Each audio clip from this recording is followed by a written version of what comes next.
அன்பான வணக்கங்கள். ஆரோக்கியம். இன்னைக்கு அந்த 72வது அப்போரிசம், அதுல அடுத்து ஒரு கேள்வி ஆரம்பிக்குது. சென்ற வாரம் அன்னை நிறைய நிகழ்வுகளை சொன்னாங்க, தன்னுடைய வாழ்க்கையில் நடந்த நிகழ்வுகள். அதன் மூலமாக எப்படி ஒரு முன்கூட்டியே சில விஷயங்களை உணர முடியும், நம் எவ்வளவு நம்முடைய உணர்வு அதற்கு தயாராக இருக்க வேண்டும் அப்படிங்கிறதுக்கு சில கனவுகள், அது மாதிரியான சில விஷயங்களோடு சில உதாரணங்களை சொன்னார். தன்னுடைய வாழ்க்கையில் ஏற்பட்ட சில நிகழ்வுகளையும் சொன்னார். அதை நாம பார்த்தோம் போன வாரம். ஸோ இந்த வாரம் யாராவது வாசிக்கிறீங்களா? அம்மா, ஷால் ஐ ஸ்டார்ட்? ஸ்டார்ட் பண்ணுங்க வசனமா. நன்றிம்மா. அந்த கடைசி ஒரு சென்டென்ஸுக்கு மட்டும் சேர்த்துக்கிறேன்.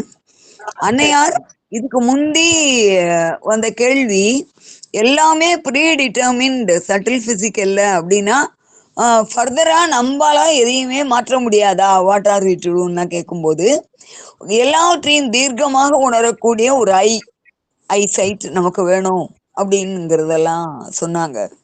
அந்த கடைசியா வந்தது, this is true, quite true. We can know infinitely more things than we usually do. நம்மகிட்ட ஒரு கூரிய பார்வை, தெளிவான சிந்தனை இருக்கணும். Simply by using our own senses, and not only from the mental point of view, but also from the vital and even the physical point of view. அப்படி சொல்லி ஒரு கருத்துல முடிக்கிறாங்க. அப்ப அந்த audience, but what is the method? Mother would answer, oh, the method is very easy. There are disciplines. It depends on what you want to do. It depends. For each thing, there is a method. And the first method is to want it. To begin with, that is to take a decision. Then you are given a description of all these senses and how they work. That takes some time.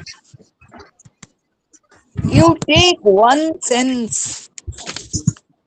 or several, or the one which is easiest for you to start with, and you decide. Then you follow the discipline. It is the equivalent of exercises for developing the muscles. You can even succeed in creating a will in yourself. அம்மா, இன்னும் கொஞ்சம் தூரம் படிக்கலாமா? அடுத்த பேரா முடிச்சிடுங்க. Thank you, ma. But for more subtle things, the method is to make for yourself an exact image of what you want, to come into contact with the corresponding vibration, and then to concentrate and do exercises, such as to practice seeing through an object, or hearing through a sound, or seeing at a distance. For example, once, for a long time, for several months, I was confined to bed, and I found it rather boring. I wanted to see. I was in a room, and at one end there was another little room, and at the end of the little room there was a kind of bridge. In the middle of the garden, the bridge became a staircase leading down into a very big and very beautiful studio standing in the middle of the garden. I wanted to go and see what was happening in the studio, for I was feeling bored in my room. So I would remain very quiet, close my eyes, and send out my consciousness little by little, little by little, little by little.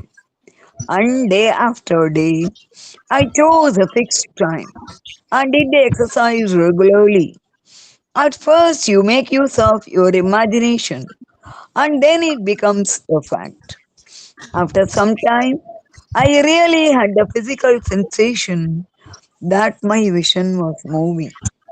I followed it, and then I could see things downstairs which I knew nothing about.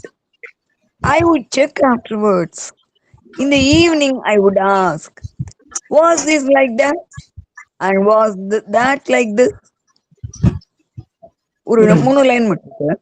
But அதையும் for முடிச்சுட்டு each அந்த one of ஃபுட்நோட்டும் சரிம்மா சரிம்மா. But for each one of these things, you must practice for months with patience, with a kind of obstinacy. You take the senses one by one, hearing, sight, and you can even arrive at subtle realities of taste, smell, and touch. இதுல mother கொடுக்குற footnote. Mother explained later, to hear behind the sound is to come into contact with the subtle reality which is behind the material fact, behind the word or the physical sound, or behind music, for example. One concentrates and then one hears what is behind. It means coming into contact with the vital reality which is behind the appearances. There can also be a mental reality, but generally, what lies immediately behind the physical sound is a vital reality. Thank you, Ma. Chitra தமிழ்ல வாசிங்க. படிக்கிறேன் madam. பக்கம் 26. இப்படி கதைகள் dozen கணக்கில் என்னால் சொல்ல முடியும். எல்லாம் இப்பொழுது நினைவில் இல்லை. இந்த பாதுகாப்பு பல வகைப்பட்ட இடங்களிலிருந்து வரலாம். மிக பெரும்பாலான சமயங்களில் ஏதாவது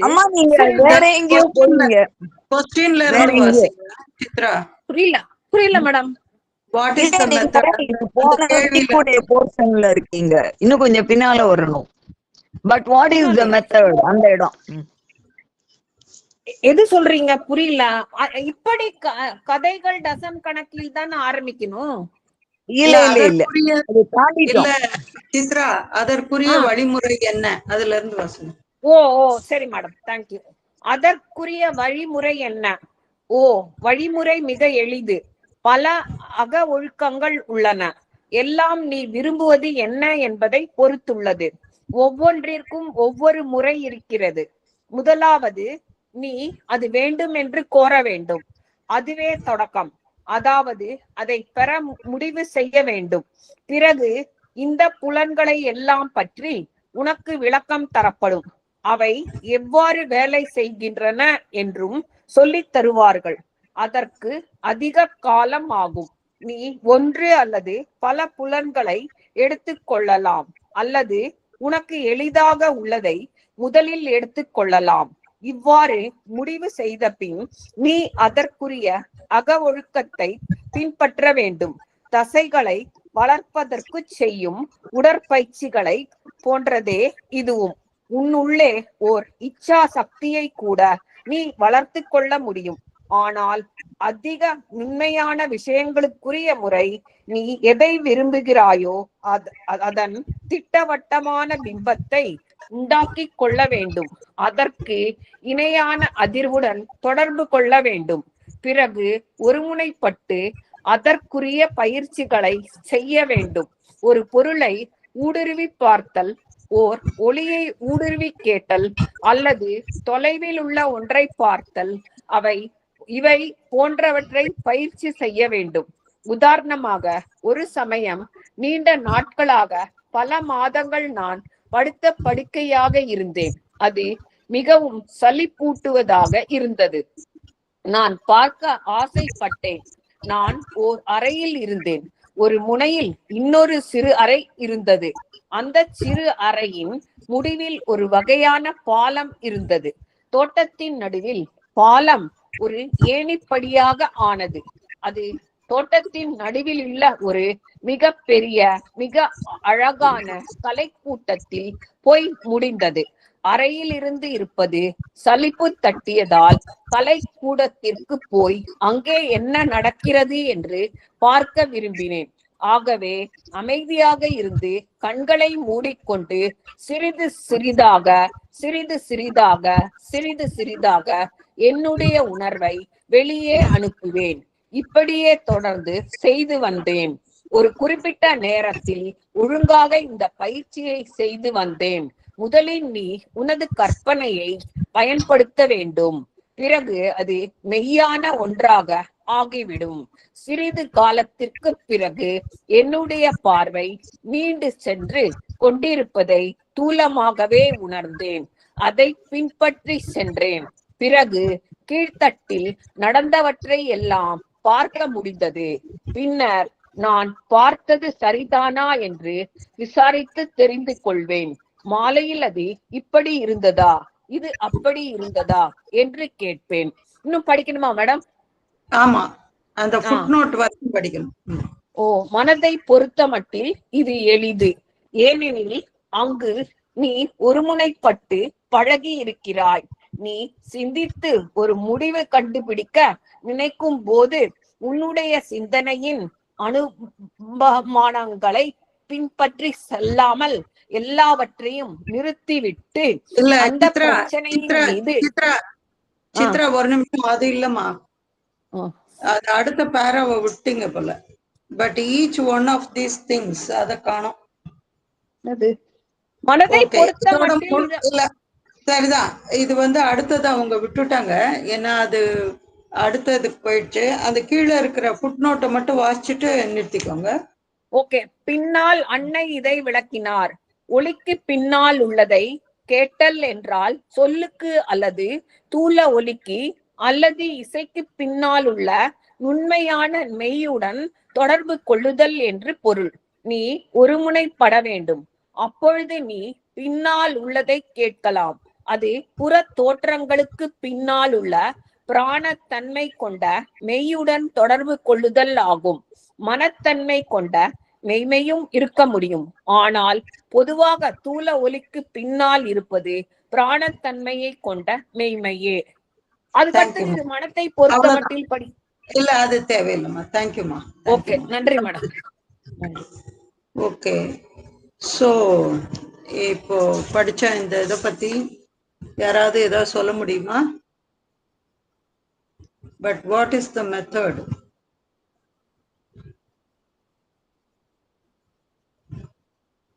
சொல்லுங்க வசந்தாமா. நன்றிமா. இதுல அன்னையார் ஸ்ரீ வந்து ரொம்ப அருமையான ஒரு புது, நம்ம அதிகம் கேட்காத ஒரு தகவல் அத நம்மகிட்ட ஷேர் பண்ணிக்கிறாங்க. அவங்க வந்து இந்த முதல்ல கேட்டிருந்தது இந்த சட்டில் விஷன், அது மாதிரியான கூர்ந்த பார்வையால நம்ம நிறைய விஷயங்களை உணர முடியும், அதுக்கு எப்படி செய்யலாம்னு தான் கேட்டாங்க. அன்னையார் வந்து அதுக்கு முதல்ல you have to be determined for it. நீ அதுக்கு தகுந்த அந்த கூர்மையான ஒரு அந்த சென்சஸ் புலன்களை கூர்மையா பயன்படுத்தணும். அதுல தெளிவான சிந்தனையோட ஈடுபடணும், முடிவா இருக்கணும். இது வந்து ஒரு நல்ல டிசிப்ளினா நீ ஃபாலோ பண்ணணும். தொடர்ந்து ஒரு exercise like what you do for muscular development, அது மாதிரி எல்லாம் பண்ணணும் அப்படின்னாங்க. அப்புறம் மோர் சட்டில் திங்ஸுக்கு நீ வந்து அந்த விஷயத்த பத்தின ஒரு இமேஜ நல்லா உண்டாக்கிட்டு அந்த நேரத்துல பிக்ஸட் டைம்ல அத பத்தி நீ ஒரு இது பண்ணிட்டே இருக்கணும், ஒரு எக்ஸசைஸ் மாதிரி. அப்போ வந்து அதுல ஒரு அதிகமான, அதாவது நம்முடைய கேட்டல் பார்த்தல் இவைகள்லாம் இன்னும் தீவிரமான பயன்பாட்டுக்கு வந்து அந்த இமேஜ் நம்மகிட்ட ரொம்ப நம்ம அதுல பார்ட்டிசிபேட் பண்ற நிலைமையை உண்டாக்கும்.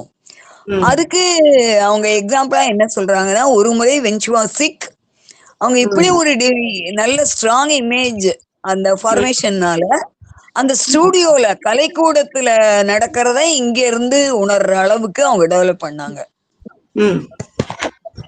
அது ரொம்ப அருமையா இருக்குமா. தேங்க்யூ. Okay, thank you. வேற யாராவது இது மாதிரி பிராக்டிஸ் பண்ணிருக்கீங்களா?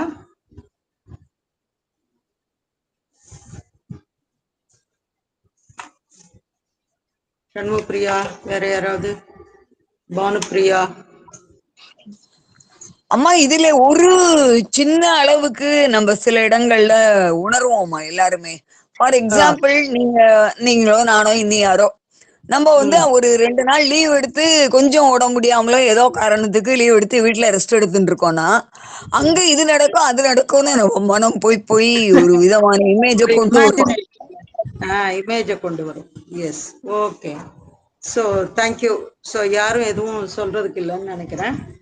இப்போ வந்து அன்னைக்கிட்ட கேக்குறாங்க, இது என்ன வழிமுறை, இத வந்து எப்படி நாம அடையிறது? அப்படின்னு எப்படி இதை ப்ராக்டிஸ் பண்றது அப்படின்னு கேக்குறாங்க.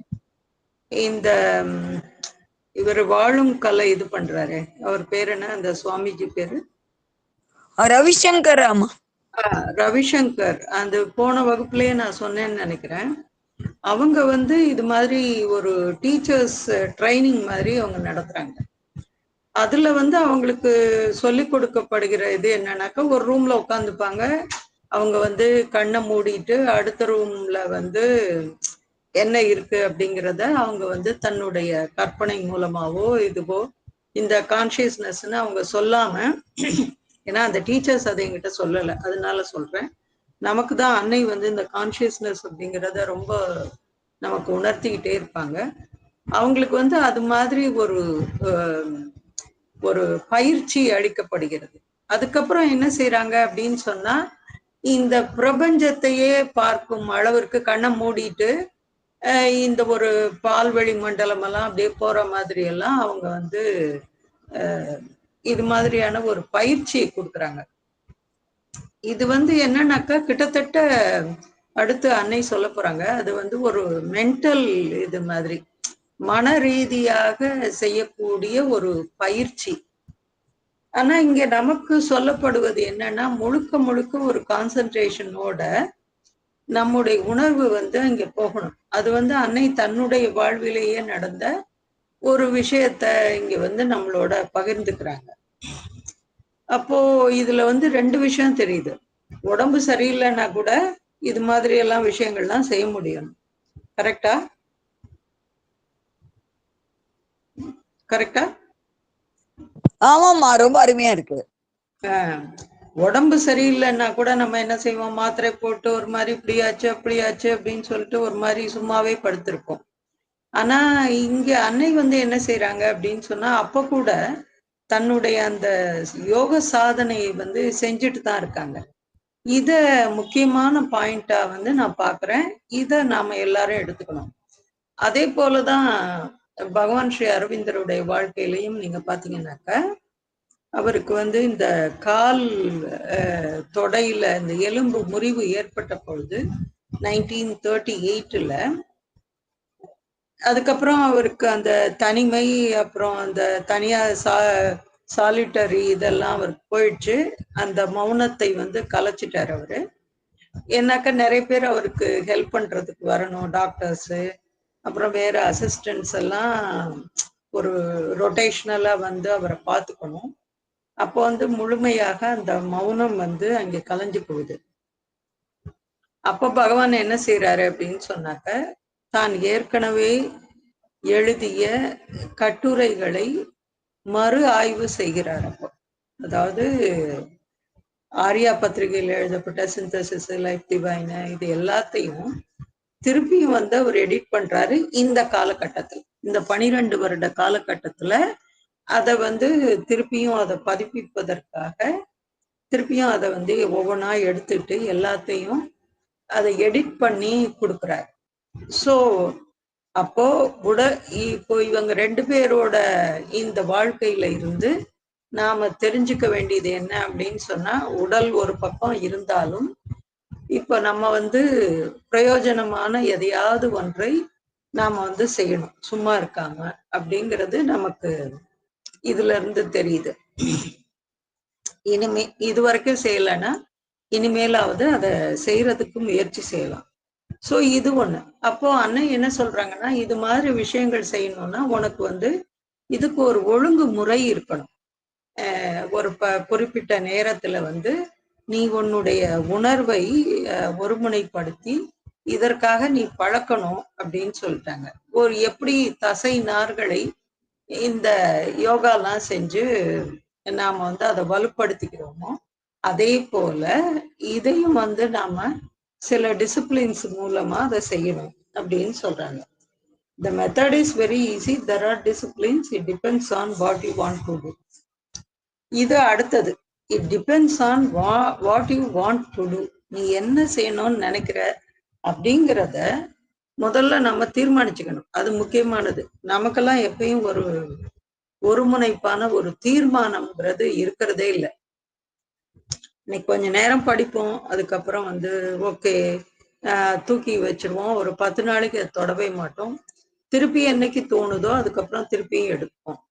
அது இல்ல, அத வந்து விடாம வந்து அத செய்யறது, செஞ்சுட்டே இருக்கிறது. அப்படி செய்யும் பொழுதுதான் அதற்கான ஒரு நமக்கு ஒரு ரிசல்ட், நல்ல ரிசல்ட் வந்து கிடைக்கும். எது ஒண்ணுமே அப்படிதான். இப்ப பிஹெச்டி செய்யறாங்க அப்படின்னு சொன்னாக்கா அவங்க என்ன செய்வாங்க வசந்தாமா?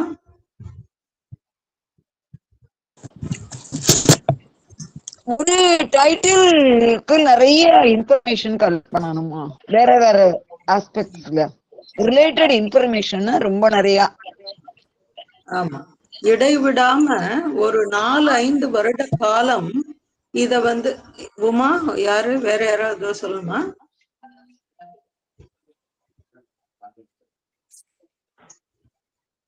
உமாவோட இது மியூட்ல வச்சுக்கோங்க மைக்கு. ஸோ இது வந்து என்னுடைய சிஸ்டர் வந்து தமிழ்ல பிஹெச்டி பண்ணாங்க. அப்ப பார்த்தா ஒரு 5 இயர்ஸ் அவங்க வந்து தான் எடுத்துக்கொண்ட அந்த டாபிக் இங்க தமிழ்நாடு ஃபுல்லா சுத்தினாங்க. சுத்தி போட்டோ எடுத்துட்டு அதற்கான எல்லா விஷயங்களையும் சேகரிச்சு ஒரு 3-4 வருஷம் ஃபர்ஸ்ட் இத செஞ்சாங்க. அப்ப இது ஒரு டிசிப்ளினா செய்யல அப்படின்னு சொன்னாக்க நம்மளால வந்து அந்த பிஹெச்டி அப்படிங்கிற பட்டத்தை வாங்க முடியாது. அதே போலதான் எந்த ஒரு செயல் செய்யணும், ஒரு எக்ஸாம்ல பாஸ் பண்ணணும், நீட் எக்ஸாம்ல பாஸ் பண்ணணும் அப்படின்னா என்ன செய்யணும், அதற்கான ஒரு ஃபோக்கஸ் வந்து நமக்கு இருக்கணும்.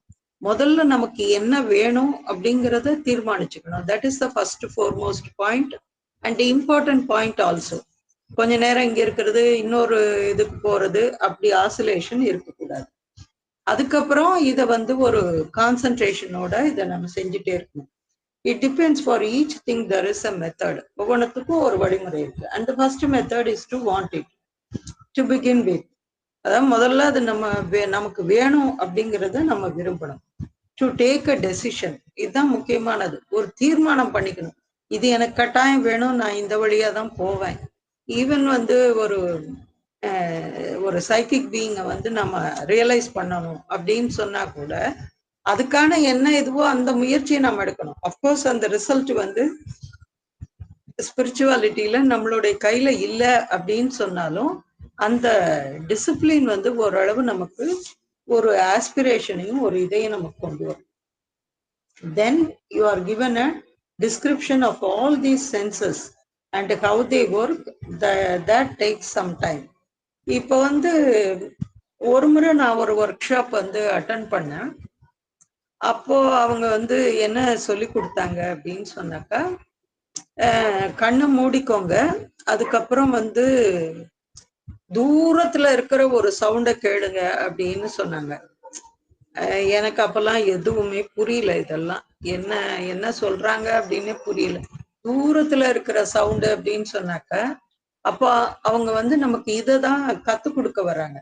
நீ வந்து இப்போ உதாரணமா ஈசிஆர் ரோடு இங்க இருந்து ஒரு 7 கிலோமீட்டர் இருக்குன்னு வச்சுக்கலாம், ஒரு 5-6-7 கிலோமீட்டர் இருக்கு, 5 கிலோமீட்டர் இருக்குன்னு வச்சுக்கலாம். 5 கிலோமீட்டருக்கு அந்த பக்கம் இருக்கிற ஈசிஆர் ரோடுல என்ன வாகனம் போகுது அப்படிங்கிறத நீங்க வந்து கான்சென்ட்ரேட் பண்ணுங்க அப்படின்னு ஒரு உதாரணத்துக்கு அது மாதிரி சொன்னாங்க. என்னால சத்தியமா சொல்றேன், ஒண்ணுமே செய்ய முடியல, அது வேற விஷயம். ஆனா மதர் சொல்றது இததான் சொல்றாங்க. இது வந்து ஒவ்வொரு புலன்களாக அதை வந்து பயிற்சி கொடுப்பதற்கு அது கொஞ்சம் நாளாகும் நமக்கு. ஸோ அது ஒண்ணு. அப்புறம் you take one sense or several. நமக்கு ஒன்றை எடுக்கவே முடியாது, அன்னை வந்து எல்லாத்தையும் எடுத்துக்கோங்கிறாங்க. Several or the one which is easiest for you to start with. அதையும் சொல்றாங்க, எது உனக்கு எளிதா இருக்குமோ அதை வந்து நீ முதல்ல எடுத்துக்கோ. ஒரு சிலருக்கு வந்து கேட்கறது அப்படிங்கிறது வந்து ரொம்ப ஒரு இதுவா துல்லியமா கேட்பாங்க. ஒண்ணு அது மாதிரி அந்த கேட்டல் அப்படிங்கிறது அது ஒரு சிலருக்கு ஈஸியா இருக்கும். ஒரு சிலருக்கு பார்க்கிறது, ரொம்ப துல்லியமா பார்க்கிறது ஒரு சிலருக்கு இருக்கும். உதாரணமா ஒரு ஓவியத்தை பார்த்தாங்க அப்படின்னு சொன்னா ஒரு சிலர் வந்து கரெக்டா கண்டுபிடிச்சிடுவாங்க இது என்ன மாதிரியானது, எதுல பண்ணியிருக்கு அப்படின்னு. ஏன்னா அவங்களுடைய அந்த விஷுவல் இது வந்து அவ்வளவு தீவிரமா இருக்கு. அதே போலதான் ஒரு திரைப்படத்தை பார்த்தா கூட அதுல என்னெல்லாம் இருக்கு. ஒருத்தர் வந்து இப்படியே அவார்டு வாங்கினார். என்னன்னா அவர் வந்து இந்த பார்க்கிறதுல அவருடைய சென்ஸ் வந்து ரொம்ப கூர்மையானது. எல்லாத்தையும் அப்சல்யூட்டா பார்ப்பார் அவரு. அப்படி பார்க்கும் பொழுது ஒரு பழங்கால ஒரு அலெக்சாண்டர் த கிரேட் அது மாதிரி ஏதோ ஒரு பழைய ஸ்டோரிய வந்து திரைப்படமா எடுத்திருக்காங்க. அது மாதிரி எடுக்கப்பட்ட திரைப்படத்துல வந்து ஒரு வீரர்கள் அணிவகுத்து நிற்கிறாங்க. அதுல ஒரு வீரன் வந்து வாட்ச் கட்டியிருக்கான்னு ஒருத்தர் கண்டுபிடிச்சிட்டார். அப்ப எவ்வளவு தூரம் உன்னிப்பா வந்து அத பார்த்திருப்பாரு அப்படிங்கிறத பார்க்கணும். அத வந்து சொல்லவே சொல்லிட்டாரு. அதுக்காக அந்த படத்தோட அவார்டே போச்சு. ஏன்னு சொன்னா அவ்வளவு வந்து ஒரு இர்ரெஸ்பான்சிபிளா வந்து இருந்திருக்காங்க அப்படிங்கிறத வந்து சுட்டி காட்டி அதை வந்து ரிஜெக்ட் பண்ணாங்க. அத ஒருத்தர் அவ்வளோ துல்லியமா அதை பார்த்திருக்காரு. ஒரு வீரனோட கையில வந்து வாட்ச் இருக்கு அப்படின்னு சொல்லிட்டு. சோ இது மாதிரி ஒவ்வொருத்தருக்கும் ஒரு கூர் உணர்வு அது இருக்கும். அது எது நமக்கு சரியா வருதோ அதை நாம பயன்படுத்தி அதுக்கப்புறம் இதை டிசைட் பண்ணிக்கணும். Then you follow the discipline. அதுக்கப்புறம் இந்த ஒவ்வொரு மெத்தடா நீ வந்து அதை செய்யணும். It is equivalent of exercises for developing the muscles and you can even succeed in creating a will in your self. இது எதை கடைசியில நமக்கு கொண்டு வருது அப்படின்னு சொன்னா உன்னுடைய மன உறுதி, மன திட்பம், அது வந்து எவ்வளவு தூரம் அதை ஸ்ட்ராங் ஆக்குது அப்படிங்கிறது உனக்கு கொண்டு வருதுன்றாங்க. அப்போ ஒரு விஷயம் செய்யறதுல எத்தனைய நம்ம சாதிக்கிறோம் பாருங்களேன். ஆனா நோக்கம் ஒன்றே ஒன்றுதான். ஆனா அதன் மூலமாக நாம் எட்டக்கூடிய அந்த சாதனை வந்து பலவிதமானது அப்படிங்கிறத இங்க சொல்றாங்க. அது நம்ம வந்து ஒத்துக்கிட்டு தான் ஆகணும். உதாரணமா ஒரு சைக்கிள் ஓட்ட தெரியாது அப்படின்னு சொன்னாக்கா, ஒரு தடவை நான் வந்து எனக்கு வண்டி ஓட்ட தெரியாது, 2 வீலர். ஸோ இதை என்ன பண்ணிட்டேன், தைரியமா வந்து பாண்டிச்சேரியில இருந்து 2 வீலர் எடுத்துட்டு வந்துட்டேன். ஒரு ஆரோவிலுக்கு வந்தாச்சு. நான் வந்துட்டேனாக்கா இங்க வந்து மேடு எப்படியோ அதை ரைஸ் பண்ணி யூஸ் பண்ணி வந்தாச்சு. பட் திருப்பி ரிட்டர்ன் போகணும். இப்போ ரிட்டர்ன் போகணும்னா இது வந்து ஸ்லோப்பு, செம ஸ்லோப்பா இருக்குது. இப்ப எப்படி போறதுன்னு எனக்கு தெரியல. ஏன்னு சொன்னா அதை நான் கத்துக்கல. அந்த வரும்போது வந்துட்டேன் நானு, ஆனா அதை நான் கத்துக்கல. அது எப்படி வந்து கீழே விழாம போறது, அவ்வளோ ஸ்பீடா போகும்போது எப்படி அந்த பிரேக் அது பண்றது, எப்படி அதை ஸ்பீடை குறைக்கிறது, இதெல்லாம் வந்து எனக்கு வந்து அது தெரியல. அதுக்கப்புறம் ஒருத்தர் வந்து சொல்லி கொடுத்தாரு, இப்படி போயிருக்கணும், நீங்க போனாக்க ஈஸியா வந்து போக முடியும் அப்படின்னு ஒரு சொல்லி கொடுத்தாரு.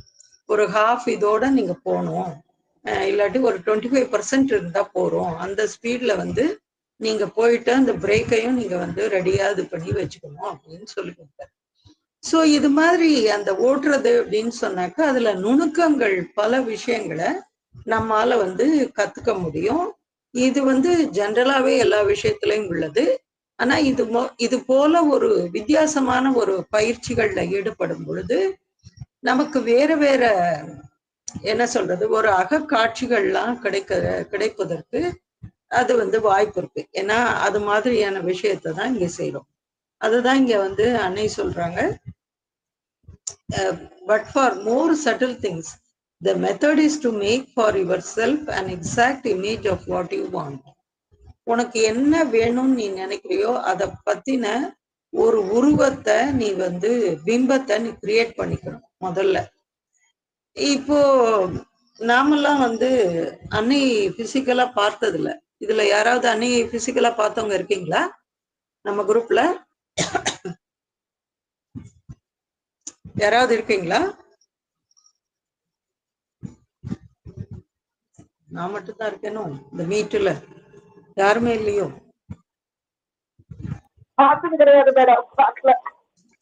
யாருமே பார்த்தது கிடையாது. அப்போ நம்ம எப்படி வந்து அன்னையை நினைச்சுக்க முடியும்?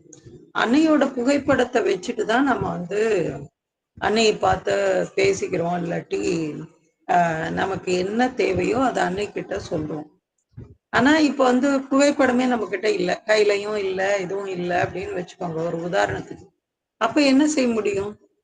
அன்னையின் உருவத்தை நம்முடைய மனக்கண்களுக்கு அதை கொண்டு வரணும்.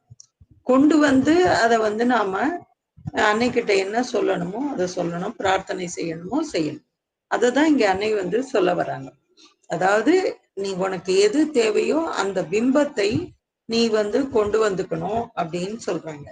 இது வந்து வேற சில மெட்டீரியல் விஷயங்களுக்காக கூட சிலர் வந்து இம்மாதிரி முறைகளை பயிற்சி செய்வதுண்டு. உதாரணத்துக்கு ஒருத்தருக்கு வந்து வீடு இல்லைன்னு வச்சுக்கலாம், சொந்த வீடு வேணும்னு நினைக்கிறாரு. முதல்ல அவருக்கு அந்த ஒரு தீர்மானத்தை அவர் எடுத்துக்கிறார், எனக்கு சொந்த வீடு வேணும் அப்படிங்கிற தீர்மானத்தை எடுத்துக்கிறாரு. அப்ப என்ன பண்றாரு, ஒவ்வொரு நாளும் வந்து கொஞ்ச நேரம் அப்படியே கண்ணை மூடிட்டு தான் வந்து ஒரு சொந்த வீட்டுல இருக்கிற மாதிரியும், தனக்கு ஒரு தனி அறை இருக்கிற மாதிரியும், வீட்டு வாசல்ல போர்ட்டிக்கோ இருக்கிற மாதிரி இப்படியெல்லாம் இமேஜின் பண்ணிட்டே இருக்காரு. இது வந்து நாள் ஆக ஆக என்ன ஆகுது அப்படின்னு சொன்னா, ஒரு நாள் இது வந்து நடந்து விடுகிறது. அதான் அதுல இருக்கிறது. சோ அது போல அந்த கற்பனைக்கு அந்த உருவம் கொடுக்கிற மாதிரி இது. ஏன்னா ஒண்ணு அதை நோக்கி நாம வந்து மேலும் செயல்படுவோம், இல்லாட்டி இன்னும் கொஞ்சம் ஒரு முயற்சி செய்வோம் அதுக்காக, அது ஒரு பக்கம் நடக்கும். ரெண்டாவது வந்து இது இந்த பிரபஞ்ச சக்திகளும், அதாவது அன்னையின் நண்பர்களா இருந்தா அன்னையே அதை செஞ்சுடுவாங்க, அது நம்ம சொல்ல தேவையில்லை. சோ இது மாதிரி நடப்பதற்கு அந்த வாய்ப்பு இருக்கு இங்க. சோ இததான் வந்து அன்னை இங்க சொல்றாங்க. அது முதல்ல நீ ஒரு எக்ஸாக்ட் இமேஜா, எக்ஸாக்ட்னு வேற சொல்றாங்க, ஒவ்வொரு வார்த்தையும் கேர்ஃபுல்லா நீங்க இத படிக்கணும். எக்ஸாக்ட் இமேஜ்ன்றாங்க, அந்த துல்லியமான அப்பட்டமான அந்த உருவத்தை நீ கற்பனை பண்ணிக்கணும். and to come into contact with the corresponding vibration, and then to concentrate and do exercises such as to practice seeing through an object or hearing through a sound. அதே போலதான் இந்த சவுண்ட் அப்படின்னு சொன்னாக்க,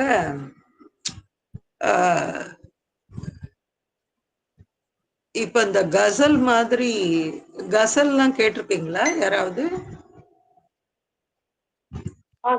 மேடம். புவனேஸ்வரி, ஓ புவனேஸ்வரி இருக்கீங்களா? சொல்லுங்க புவனேஸ்வரி. கேட்டிருக்கேன் madam, கேட்டிருக்கேன். அந்த கசல் வந்து முழுக்க முழுக்க ஒரு பிலசாபிக்கல் இதுவா இருக்கும், அது ரொம்ப நல்லாவும் இருக்கும். இப்போ வந்து அது வெறும் ஓசையாக இல்லாமல் அதுக்கு பின்னாடி இருக்கிற ஒரு மெய்மை, ஒரு உண்மை இருக்கு. இப்போ அதுதான் நம்மளை தொடுது. அந்த ராகமோ இல்லாட்டி அது நமக்கு என்னன்னு தெரியாது, அந்த ஹிந்துஸ்தானி இதுல அது என்ன ராகம் என்ன பாவம் இதெல்லாம் நமக்கு தெரியாது. சில சமயம் அந்த வார்த்தைகள் கூட நமக்கு தெரிவதில்லை, அந்த மொழி நமக்கு தெரியலன்னா அந்த வார்த்தைகளும் தெரியாது.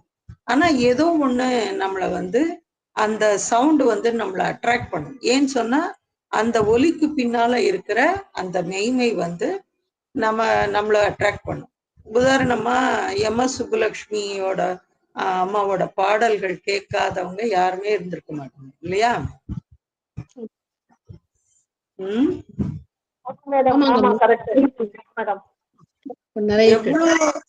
ஆமா, நிறைய நம்ம கேட்டிருக்கோம். எவ்வளவு சிறந்த பாடகி, ஏன் அவ்வளவு சிறந்த பாடகியா இருக்காங்க அப்படின்னு யாராவது யோசிச்சிருக்கீங்களா? அவங்க குரல்ல இருந்து ஒரு தெய்வீகம் வரும் மேடம். ஓகே, அப்புறம் வேற யாராவது? உள்ளத்தை தொடும், அவ்வளவு இனிமையை கொடுத்து அப்படியே எந்த சுவாமிய பாடுறாங்களோ அந்த சுவாமியோடைய அருள் கிடைக்கிற மாதிரியே இருக்கும். அவ்வளவு நல்லா இருக்கும். Okay okay, very good. அப்புறம் வசந்தாம்மா சொல்லுங்க. ஆமா, அவங்க அந்த தீம் எதை பாடுறாங்களோ அதுல ஆழ்ந்து ஒரு ஃபீலிங் அவங்கள்ட்ட எக்ஸ்பிரஸ் ஆகுது இல்ல? ஆமா. அப்புறம் வேற யாராவது? வேற யாராவது என்ன? மைதிலி சொல்லுங்க. அவங்களுடைய குரல், அவங்களது பாட்டு ஒண்ணு கேட்டா அது மனசுலயே அப்படியே திருப்பி திருப்பி ஒழிச்சுட்டே இருக்கும். அவங்களுடைய அந்த வாய்ஸ் மெமரி குரல் மட்டும், குரல் வந்து பிடிக்குதுன்றீங்க. ஓகே, சண்முகப்பிரியா. பயிற்சியாமா? பயிற்சி. ஓகே, வேற யாரு? மீனாட்சி அம்மாவா? சொல்லுங்க மீனாட்சி அம்மா. வணக்கம். அவங்களுடைய ஆன்மாவே வெளிப்படுமா அவங்க பாடும்போது? பாடும்போது அதுவே வெளிப்படும் என்ன. ஆனா நான் என்ன சொல்ல வரேன் அப்படின்னு சொன்னாக்கா, உதாரணமா வந்து குறை ஒன்றும் இல்லை என்ற பாட்டு இருக்கு வச்சுக்கலாம். ஏன்னா எல்லாருக்கும் தெரிஞ்சது அதான், எனக்கு தெரிஞ்சது மெயினா தான். ஸோ அந்த பாட்டை இப்போ கேட்கும் பொழுது நமக்கு என்ன ஆகும் அப்படின்னு சொன்னா என்ன ஆகும், அந்த திருப்பதி ஏழுமலையானையே கொண்டு வந்து நம்ம கண்ணில் நிறுத்துவாங்க. கரெக்டா? ஏன்னா அந்த அளவுக்கு அவர் மேல கான்சென்ட்ரேட் பண்ணி அதை பாடுறாங்க. அதுதான் நான் நீங்க சொல்லணும்னு எதிர்பார்த்தேன். அந்த ஏழுமலையானை வந்து கான்சென்ட்ரேட் பண்ணி பாடுறாங்க. அப்படிப்பட்ட ஒரு பயிற்சி இருந்ததுனாலதான் அது வந்து நம்மள ஈஸியா அந்த குரலுக்கு பின்னாடி இருக்கிற இந்த உண்மை அதுதான் அவங்க பக்கத்துல இருக்கிறது. அன்னை சொன்ன மாதிரி அந்த ஒலிக்கு பின்னாடி இருக்கிற ஒரு மெய்மை அதுதான் வந்து நம்மள அவர்கள் பால் ஈர்க்கிறது. இதுதான் அதுல பொதிந்திருக்கிறது. அதே போலதான் அந்த கசல்ல கூட நான் அதான் சொன்னேன். அந்த இந்துஸ்தானி ராகம் நமக்கு தெரியாது, அந்த மொழி தெரியாது. ஆனா அவங்க வந்து அந்த ஒரு இத தன்னை உணர்ந்து அதை செய்யறாங்க இல்லையா, அது நமக்கும் வந்து ஒட்டிக்குது. சோ இது மாதிரி ஒரு பயிற்சி செய்யும் பொழுது நம்மால வந்து நம்முடைய உணர்வை விரிவுபடுத்தி கொண்டே போக முடியும். அப்ப வந்து இந்த அன்னை சொன்ன இந்த இது வந்து நமக்கு ஈஸியாக இருக்கும். அதனாலதான் இவங்க எதையாவது ஒண்ணு எடுத்துக்க சொல்றாங்க. ஒண்ணு சவுண்டு, இல்லாட்டி உங்களுடைய ஐசைட்டு, இல்லாட்டி தொடு உணர்ச்சி, இது மாதிரி எதையாவது ஒண்ண எடுத்துக்க சொல்றாங்க. இப்ப மீனாட்சி அம்மா ஜாயின் பண்ணியிருக்காங்க. இந்த குழந்தைகளுக்கு வந்து ஒரு மெத்தட் இருக்கு, பயிற்றுவிக்கிற மெத்தட். என்ன மெத்தட் மீனாட்சி அம்மா? Famous method Montessori method. Montessori method. அந்த மாண்டெசரி மெத்தட்ல ஒரு விதமான பயிற்சி கொடுப்பாங்க குழந்தைங்களுக்கு. இப்ப வந்து கண்ணை மூடிக்கு சொல்லுவாங்க. அவங்க ஃப்ரெண்டு ஒரு 4-5 குழந்தைங்க இருக்கும். ஒருத்தரோட கையை வச்சு இப்படி தொட சொல்லுவாங்க. இது யாரோடதுன்னு கண்டுபிடிக்க சொல்லுவாங்க. கரெக்டா மீனாட்சிமா? செய்வோம்மா. அது இது வந்து ஒன் ஆஃப் த பிராக்டிசஸ். ஏன்னாக்கா அவங்க எப்படி அதை கண்டுபிடிக்கிறாங்க, அதை ஃபீல் பண்றாங்க அப்படிங்கிறத அந்த குழந்தைகளுக்கு உணர்த்துவதற்காக அது செய்யப்படுவது. இது போல வந்து பல்வேறு முறைகள்ல நம்மளை நாமே வந்து ஒரு பயிற்றுவித்துக் கொள்ள முடியும். அதை தான் இங்க சொல்ல வராங்க. Through a sound are seeing at a distance. For example once இது வந்து அன்னையினுடைய அந்த இதை சொல்றாங்க. அப்ப அன்னை வந்து உடம்பு சரியில்லாம படுத்துட்டு இருக்காங்க. அப்போ ஏற்கனவே நான் சொன்ன மாதிரி உடம்பு சரியில்லைன்னா சும்மா இப்படி ஆச்சே அது இதுன்னு நினைச்சுக்காம வேற ஒரு அதை டீவியேட் பண்ணி வேற ஒரு பயிற்சியை வந்து அவங்க செய்யறாங்க. அப்போ அந்த பக்கத்துல இருக்கிற அந்த கேலரியில அது என்னென்ன இருக்கு, எது எது எந்த இடத்துல என்ன பொருள் இருக்கு அப்படிங்கிறத ஒவ்வொரு நாளும் வந்து தன்னுடைய உணர்வை அங்க அனுப்பி அனுப்பி அதை பார்த்து அதையே கடைசியில வந்து ஒரு பழக்கமா அவங்க வந்து கொண்டு வந்துக்கிட்டாங்க. ஸோ இது வந்து உங்களாலையும் செய்ய முடியும் அப்படிங்கிறத அன்னை சொல்றாங்க. இப்போ உதாரணத்துக்கு சமாதிக்கு நம்மளால போக முடியல, ஆசிரம் போக முடியல அப்படின்னா நம்ம என்ன செய்வோம்? வீட்டுல உட்காந்துப்போம். இத பல முறை முன்னாடி மதுரையில இருக்கும்போது நான் செய்யறது உண்டு. ஏன்னா ஆசிரம் போறது யாருக்கு தான் பிடிக்காது. அதனால வீட்லயே உட்காந்துட்டு கண்ணை மூடிட்டு நான் வந்து ஆசிரமுக்குள்ள அந்த கதவுக்குள்ள நுழையிற மாதிரியும், அப்புறம் வந்து அந்த ரைட் சைடு திரும்புற மாதிரியும், அப்புறம் நேரா உள்ள போற மாதிரியும், அங்கே வந்து இந்த சமாதியை நான் பாக்குற மாதிரியும், அதுக்கப்புறம் சமாதி கிட்ட அப்படியே மண்டிட்டு நான் என்னோட தலைய சமாதி மேல வச்சு நான் வந்து பிரார்த்தனை பண்ற மாதிரியும் இப்படியெல்லாம் வந்து ஒரு இது செய்யறது உண்டு எப்பயுமே.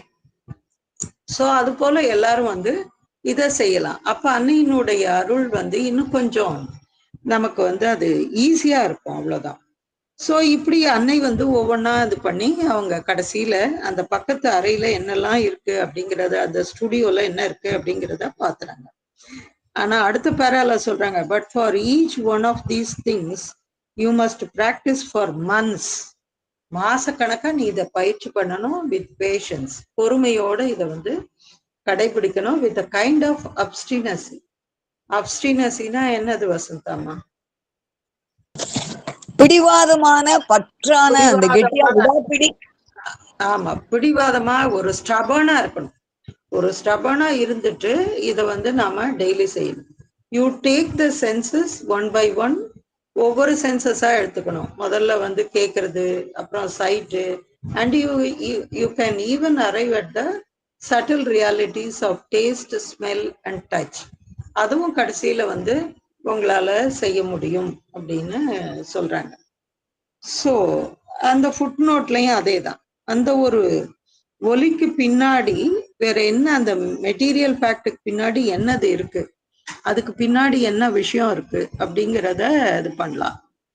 முன்னாடி எல்லாம் ஒரு மதர் கிட்ட வர்றதுக்கு முன்னாடி நான் சொல்றது, கொஞ்சம் ஒரு காலேஜ் டேஸ்ல அப்பெல்லாம் வந்து நம்ம ஜாலியா சும்மா தானே சுத்திட்டு இருப்போம், அவ்வளவா படிக்கவும் மாட்டோம். ஏதோ சினிமா போறது, டிவி கிடையாது அந்த காலத்துல, நான் காலேஜ் படிச்ச காலத்துல 70s. அதனால வந்து சினிமா போறது, இது மாதிரி ரேடியோல பாட்டு கேட்கறது இப்படிதான் இருக்கும். ஒரு நாளைக்கு ஆல் ஆஃப் அ சடன் வந்து தோணுச்சு, நம்ம இந்த பாடுறவங்கள மட்டுமே கேட்போம், அந்த லிரிக்ஸ் அது மட்டுமே நம்ம கேட்போம். அப்போ ஒரு நாள் யோசிச்சேன், இது என்ன இன்ஸ்ட்ருமெண்ட் எல்லாம் இதுக்கு பின்னாடி வாசிக்கிறாங்க, நமக்கு ஏதாவது கேட்க முடியுதா, ஏதாவது நமக்கு புரியுதா? அஃப்கோர்ஸ் எனக்கு ஒரு இன்ஸ்ட்ருமெண்ட் அவ்வளவா பெருசா தெரியாது, ஃப்ளூட்டு, வீணை இது மாதிரி நம்ம ஊர்ல இருக்கிறத தவிர வேற எதுவும் பெருசா தெரியாது. இருந்தாலும் ஒரு கேள்வி, வேற ஏதானே இதுல தெரியுதா பார்க்கலாம், என்னென்ன இதுல வருதா பார்க்கலாம் அப்படிங்கிற மாதிரி யோசிக்கிறது உண்டு. சில சமயம் கண்டுபிடிச்சதும் உண்டு, இதுல வேற ஏதோ எக்ஸ்ட்ரா இருக்கு, அப்ப இந்த இன்ஸ்ட்ருமெண்ட் என்னன்னு தெரியலையே அப்படின்னு சொன்னாக்க அப்புறம் பின்னாடி தெரிய வந்தது, ஆமா அது வந்து இந்த இன்ஸ்ட்ருமெண்ட் யூஸ் பண்ணியிருக்காங்க, ஒரு சாக்ஸபோனோ இல்லாட்டி வேற ஏதோ வந்து யூஸ் பண்ணியிருக்காங்க, சாரங்கி இது மாதிரி யூஸ் பண்ணியிருக்காங்க அப்படிங்கிறது பின்னாடி தெரிய வந்தது. ஸோ இது மாதிரி நம்மளுடைய ஆர்வத்தினாலையும் ஒரு தீர்மானத்தினாலையும் இது வந்து சாத்தியம். அடுத்த 2 பேரா யாராவது வாசிங்க. அம்மா வாசிக்கலாமா? வாசிங்க பானுப்பிரியா, வாசிங்க வாசிங்க. But for each one of these things, you must practice. அடுத்தது from the mental point of view. Okay, ma. From the mental point of view, it is easier. For there you are, accustomed to concentration. When you want to think and find a solution, instead of following the deductions of thought, you stop everything and try to concentrate and concentrate. Intensify the point of problem. You stop everything and wait until by the intensity of the concentration, you obtain an answer. This also requires some time. But if you used to be a good student, you must be quite used to doing that, and it is not very difficult. There is a kind of extension of physical senses. Red Indians, for example, possess a sense of hearing and smell with a far greater range than our own. And dogs. I knew an Indian, he was my friend. When I was 8 or 10 years old, he had come with Buffalo Bill. At the time of Hippodrome, it was a long time ago. I was 8 years old, and he would put his ear to the ground and was so clever that he knew how far away, according to the intensity of the vibration, he knew how far away someone's footsteps were. After that, the children would immediately say, I wish I knew how to do that. And then you try. That is how you prepare yourself. For you think you are playing, but you are preparing yourself for later on.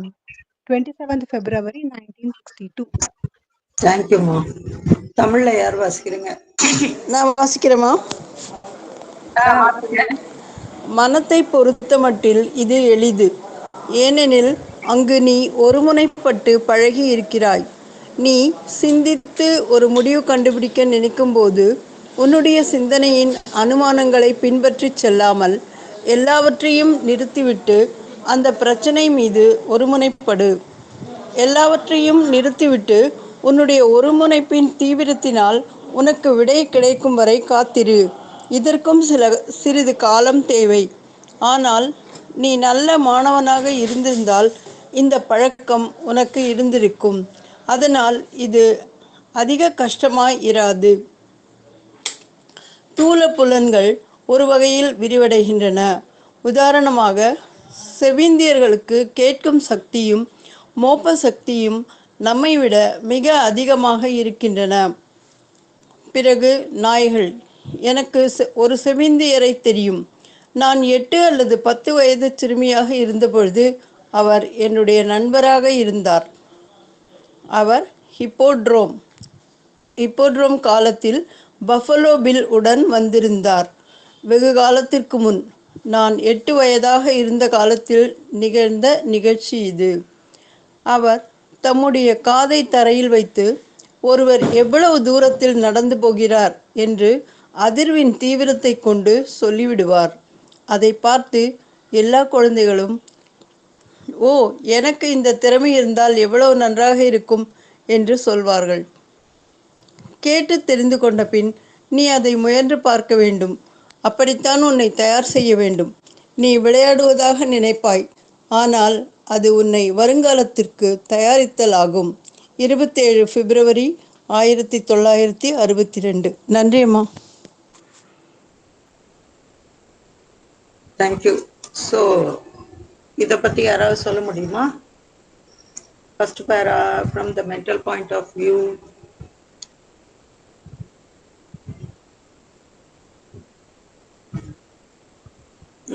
ஏன் வசந்தம்மாவே சொல்லணும்? வேற யாராவது சொல்ல வேண்டியதானே?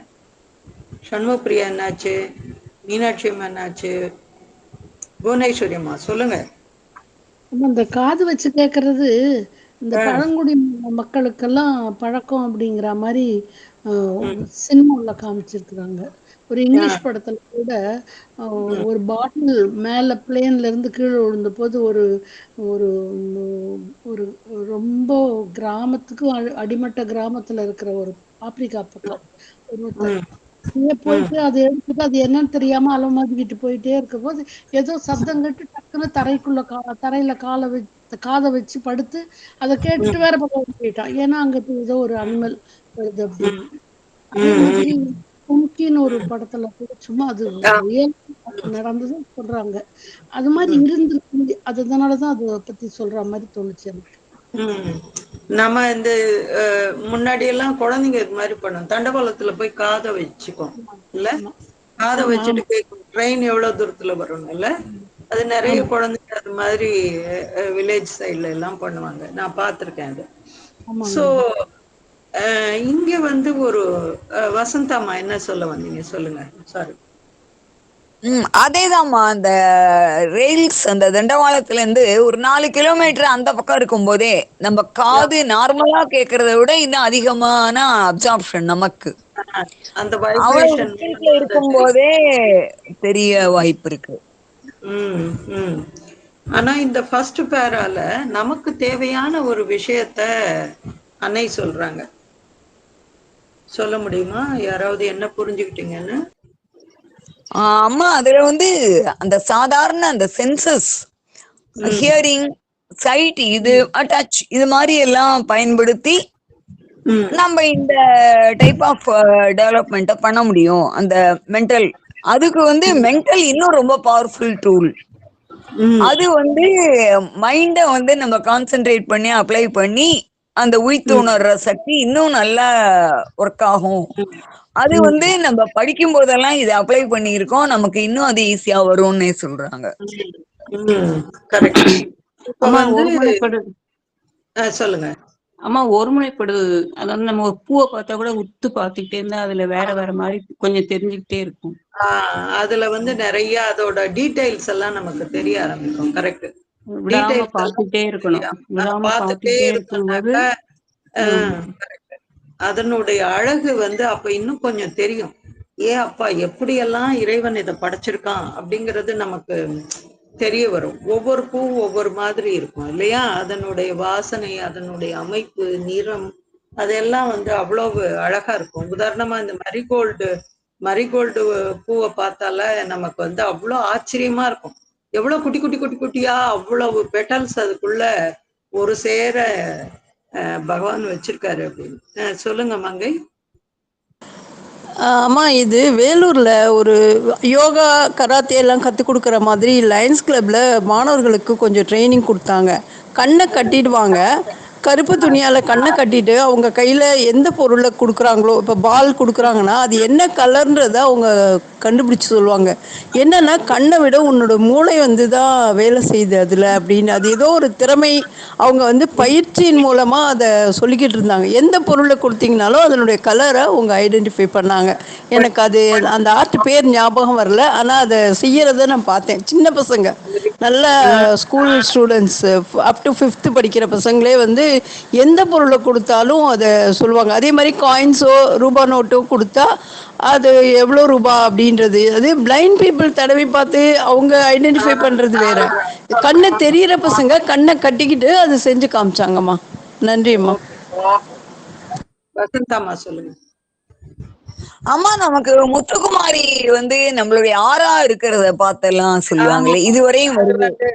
ஆமா, அது வந்து அந்த எனர்ஜி ஃபீல்டை வச்சு அவங்க கண்டுபிடிச்சு சொல்லுவாங்க. நீங்க இவ்வளவு சந்தோஷமா இருக்கீங்க, இவ்வளவு இதுவா இருக்கீங்க அப்படின்ட்டு. எஸ், அது ஒரு வகையான என்ன சொல்றது, தெரப்பி மாதிரி.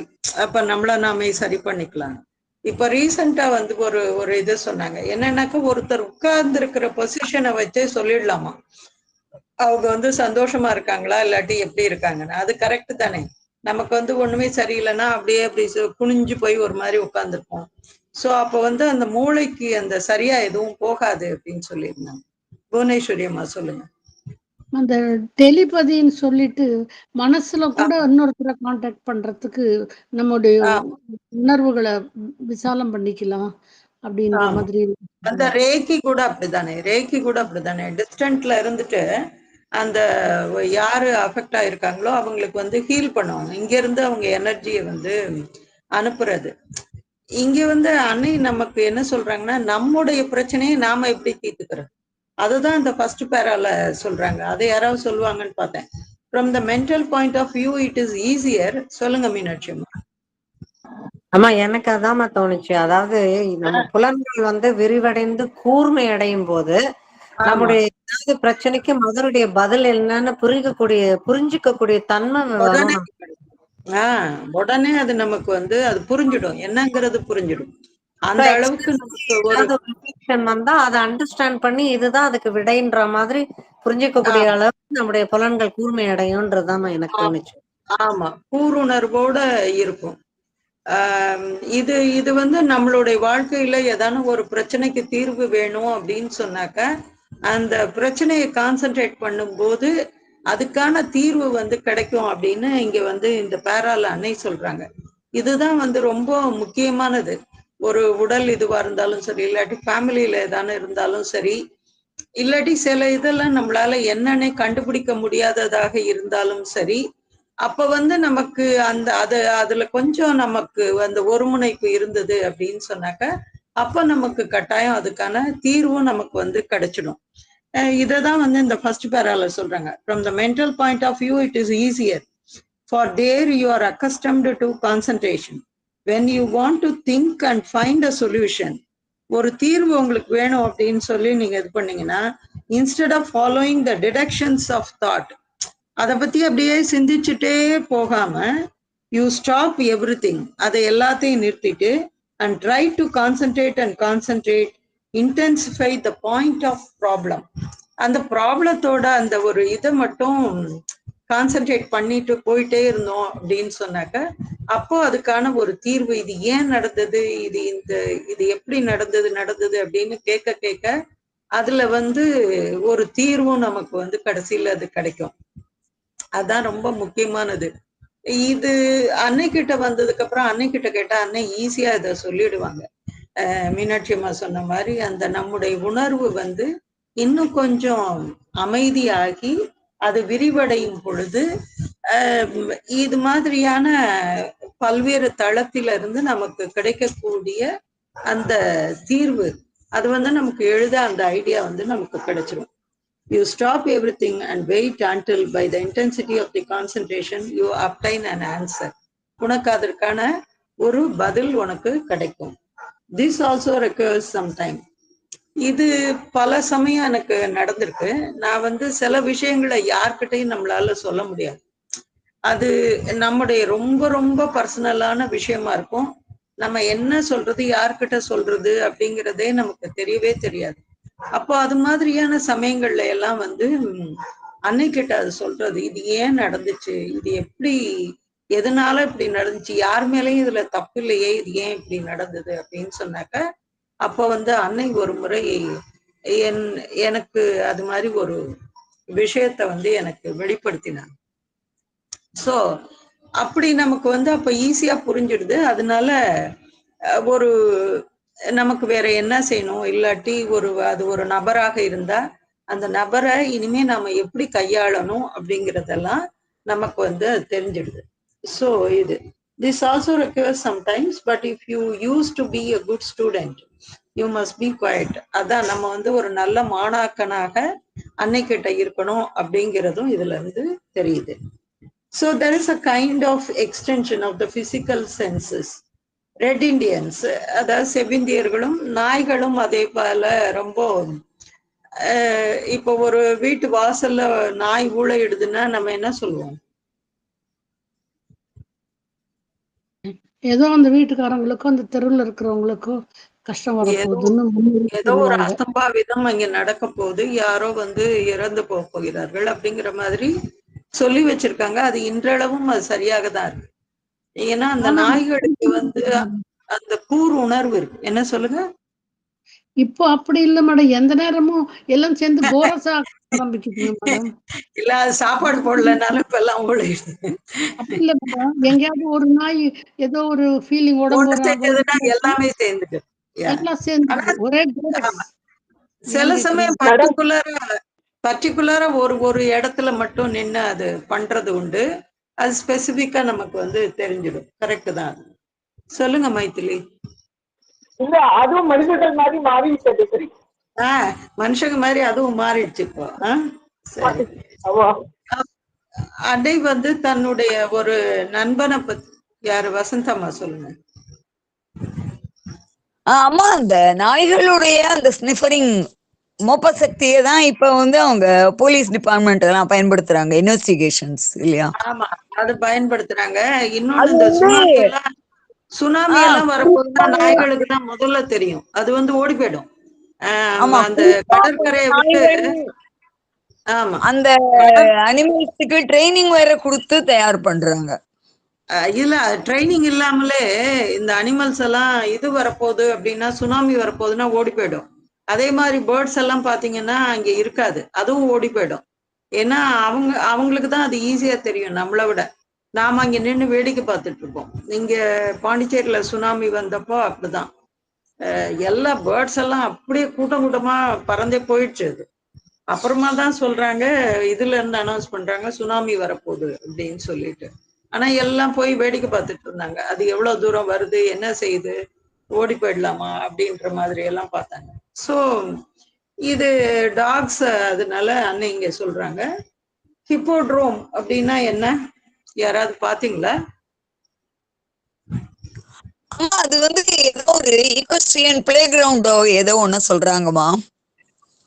அது வந்து என்னன்னாக்கா இந்த குதிரைகளோட வந்து ஒரு ஆத்தருடைய புக்கு. இது வந்து அந்த பர்சன் அந்த ரெட் இண்டியன் வந்து கொஞ்சம் ஸ்ட்ரேஞ்ச் ஹேபிட்ஸ். அவரு ஒரு அந்த பிளே கிரவுண்ட் போகும்போது இதையும் கொண்டு போறாரு புக்க. ஆமா, அந்த ஆமா புக்கையும் கொண்டு போறாரு. இது வந்து ஹிப்போட்ரோம் அப்படின்னு சொன்னாக்கா அது வந்து குதிரைகள், அந்த குதிரை ஓட்டம் நடக்கக்கூடிய ஒரு பெரிய மைதானம். பழங்கால கிரேக்க தேசத்துல இருந்த அந்த பெரிய மைதானங்களுக்கு இந்த ஹிப்போட்ரோம்னு பேரு.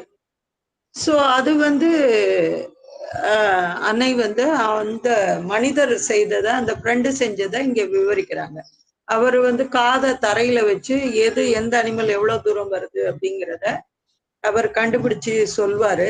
அதே போல எல்லாரும் வந்து அத முயற்சி பண்றது பார்த்தோம் அப்படின்னு சொல்லுவாங்க. இப்போ நமக்கு சில இதெல்லாம் பழக்கத்தினால வர்றது. இப்போ யாரெல்லாம் வந்து கர்நாடிக் மியூசிக் தெரியுமோ, அதுல வந்து ஒரு விற்பனர்களா இருக்காங்களோ அவங்க என்ன செய்வாங்க, இல்ல இந்த இடத்துல லேசா அது மாறிடுச்சு அப்படின்னு சொல்லுவாங்க, அந்த ஸ்ருதி மாறிடுச்சு அப்படின்பாங்க. இந்த இடத்துல லேசா இந்த தாளத்தை விட்டுட்ட அப்படின்னு சொல்லுவாங்க. ஸோ இதெல்லாம் வந்து பழக்கத்தால வர்றது. அதை மாடிஃபை பண்ணதை கண்டுபிடிக்கிறவங்களும் உண்டு.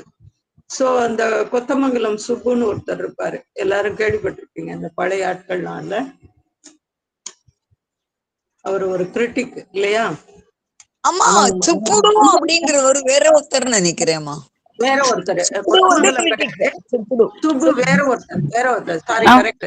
அதுக்குதான் அது அது பேர் சுப்புடு அப்படின்னு போட்டிருக்கோம். ஆமா. இவர் வந்து வில்லிசை பாடல் அதுல பிரபலப்படுத்தினவர்மா, கொத்தமங்கலம் சுப்பு. வில்லிசை பாடல் தந்தனத்தோம் என்று சொல்லி அந்த பாட்டு பாடுறவர்மா. அது கிடையாது, அவர் இல்ல. ஒரு அது வேற யாரோ, கண்மணி சுப்புவோ யாரோ, some other person. Kothamangalam Subbu ரொம்ப பழைய காலத்துல இருந்தவர். வேற, அவர் வேற. சரி, சுப்புடு விமர்சகர் பண்றது சுப்புடுங்கிறவர் ரொம்ப இதா பண்ணிருப்பாங்க. நல்லா சொல்லாம என்ன தப்பு இருக்கோ அதை கரெக்டா சொல்லிடுவாங்க. அந்த விமர்சனம் பண்றவரை தான் நான் இங்க சொல்ல வந்தேன். அவர் பேர் எனக்கு தெரியல. சோ அவர் வந்து அவ்வளோ தூரம் அதை பாயிண்ட் அவுட் பண்ணுவாருன்னு சொல்லுவாங்க. அதை ரொம்ப கூர்ந்து பார்க்கக்கூடிய ஒரு திறமை உள்ளவர். ஸோ இது போல அது கேட்டல் வந்து அவ்வளோ ஷார்ப்பா அவங்களுக்கு இருக்கும் அப்படிங்கிறது தெரியுது. ஏன்னா because of the intensity of the vibration, அதை வச்சு அவங்க கண்டுபிடிச்சிடுவாங்க.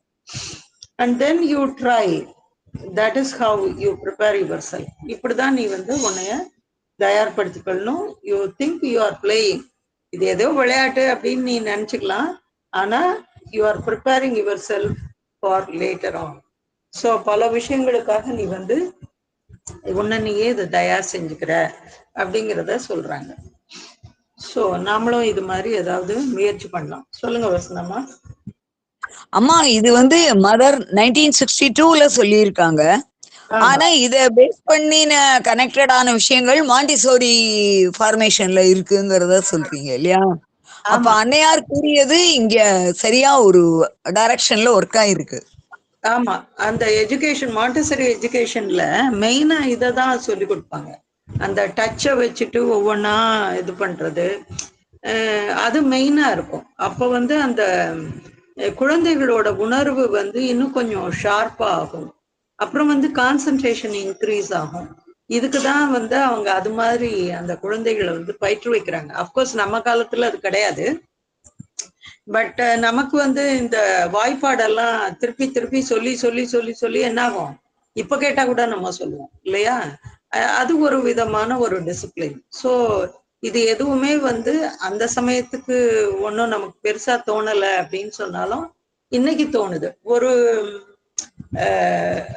ஒரு யாரு நெதர்லாண்ட்ஸ்ல இருந்து ஒருத்தவங்க, அவங்க ஷீ இஸ் நோ மோர் இப்போ, என்னோட ஃப்ரெண்டு ஒருத்தவங்க, அவங்க வந்து ஒரு நாள் உட்காந்து ஏதோ 2 பேரும் ஏதோ பேசிட்டு இருந்தோம். ஏதோ வந்து மேக்ஸ்ல ஏதோ ஒர்க் அவுட் பண்ணிட்டு இருந்தோம்.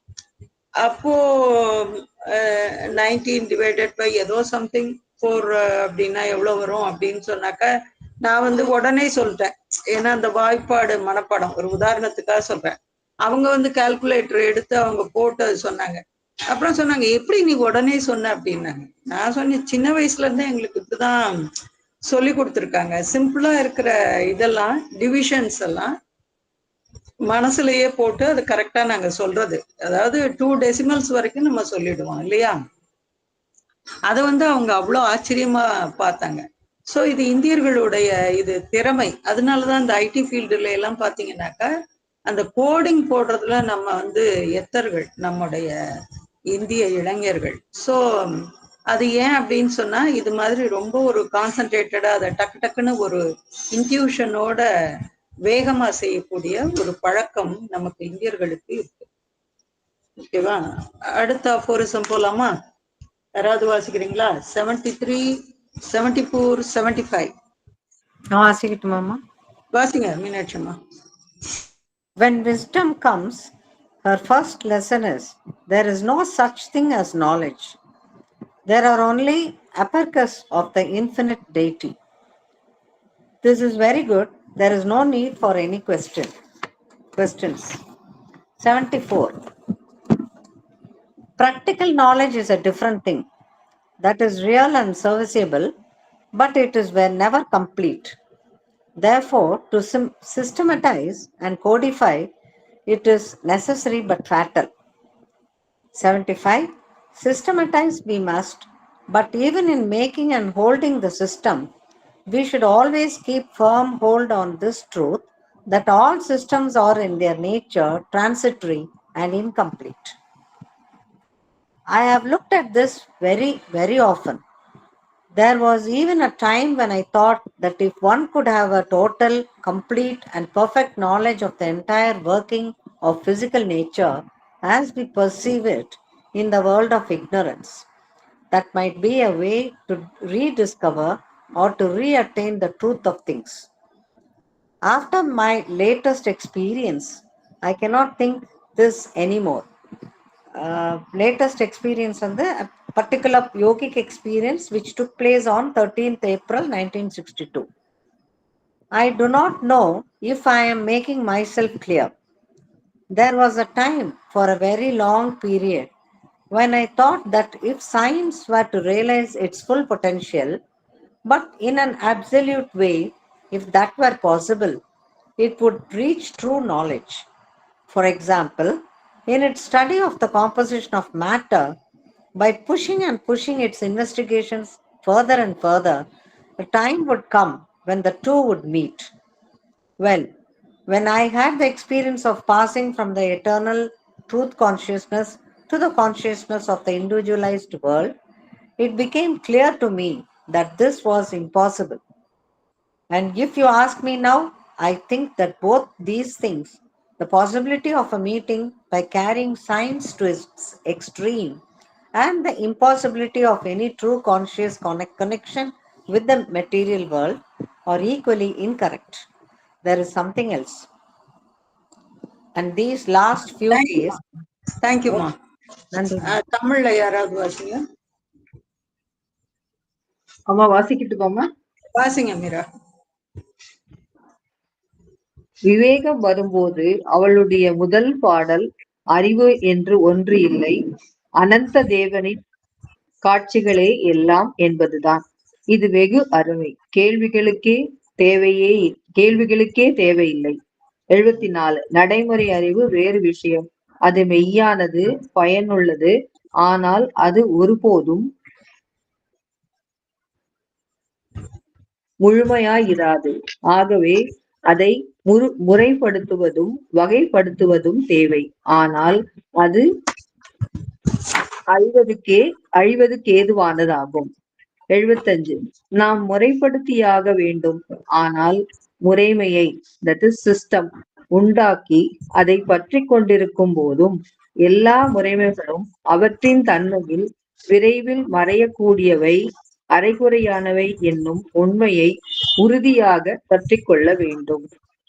நான் இதை பற்றி அடிக்கடி சிந்தித்து பார்த்திருக்கிறேன்.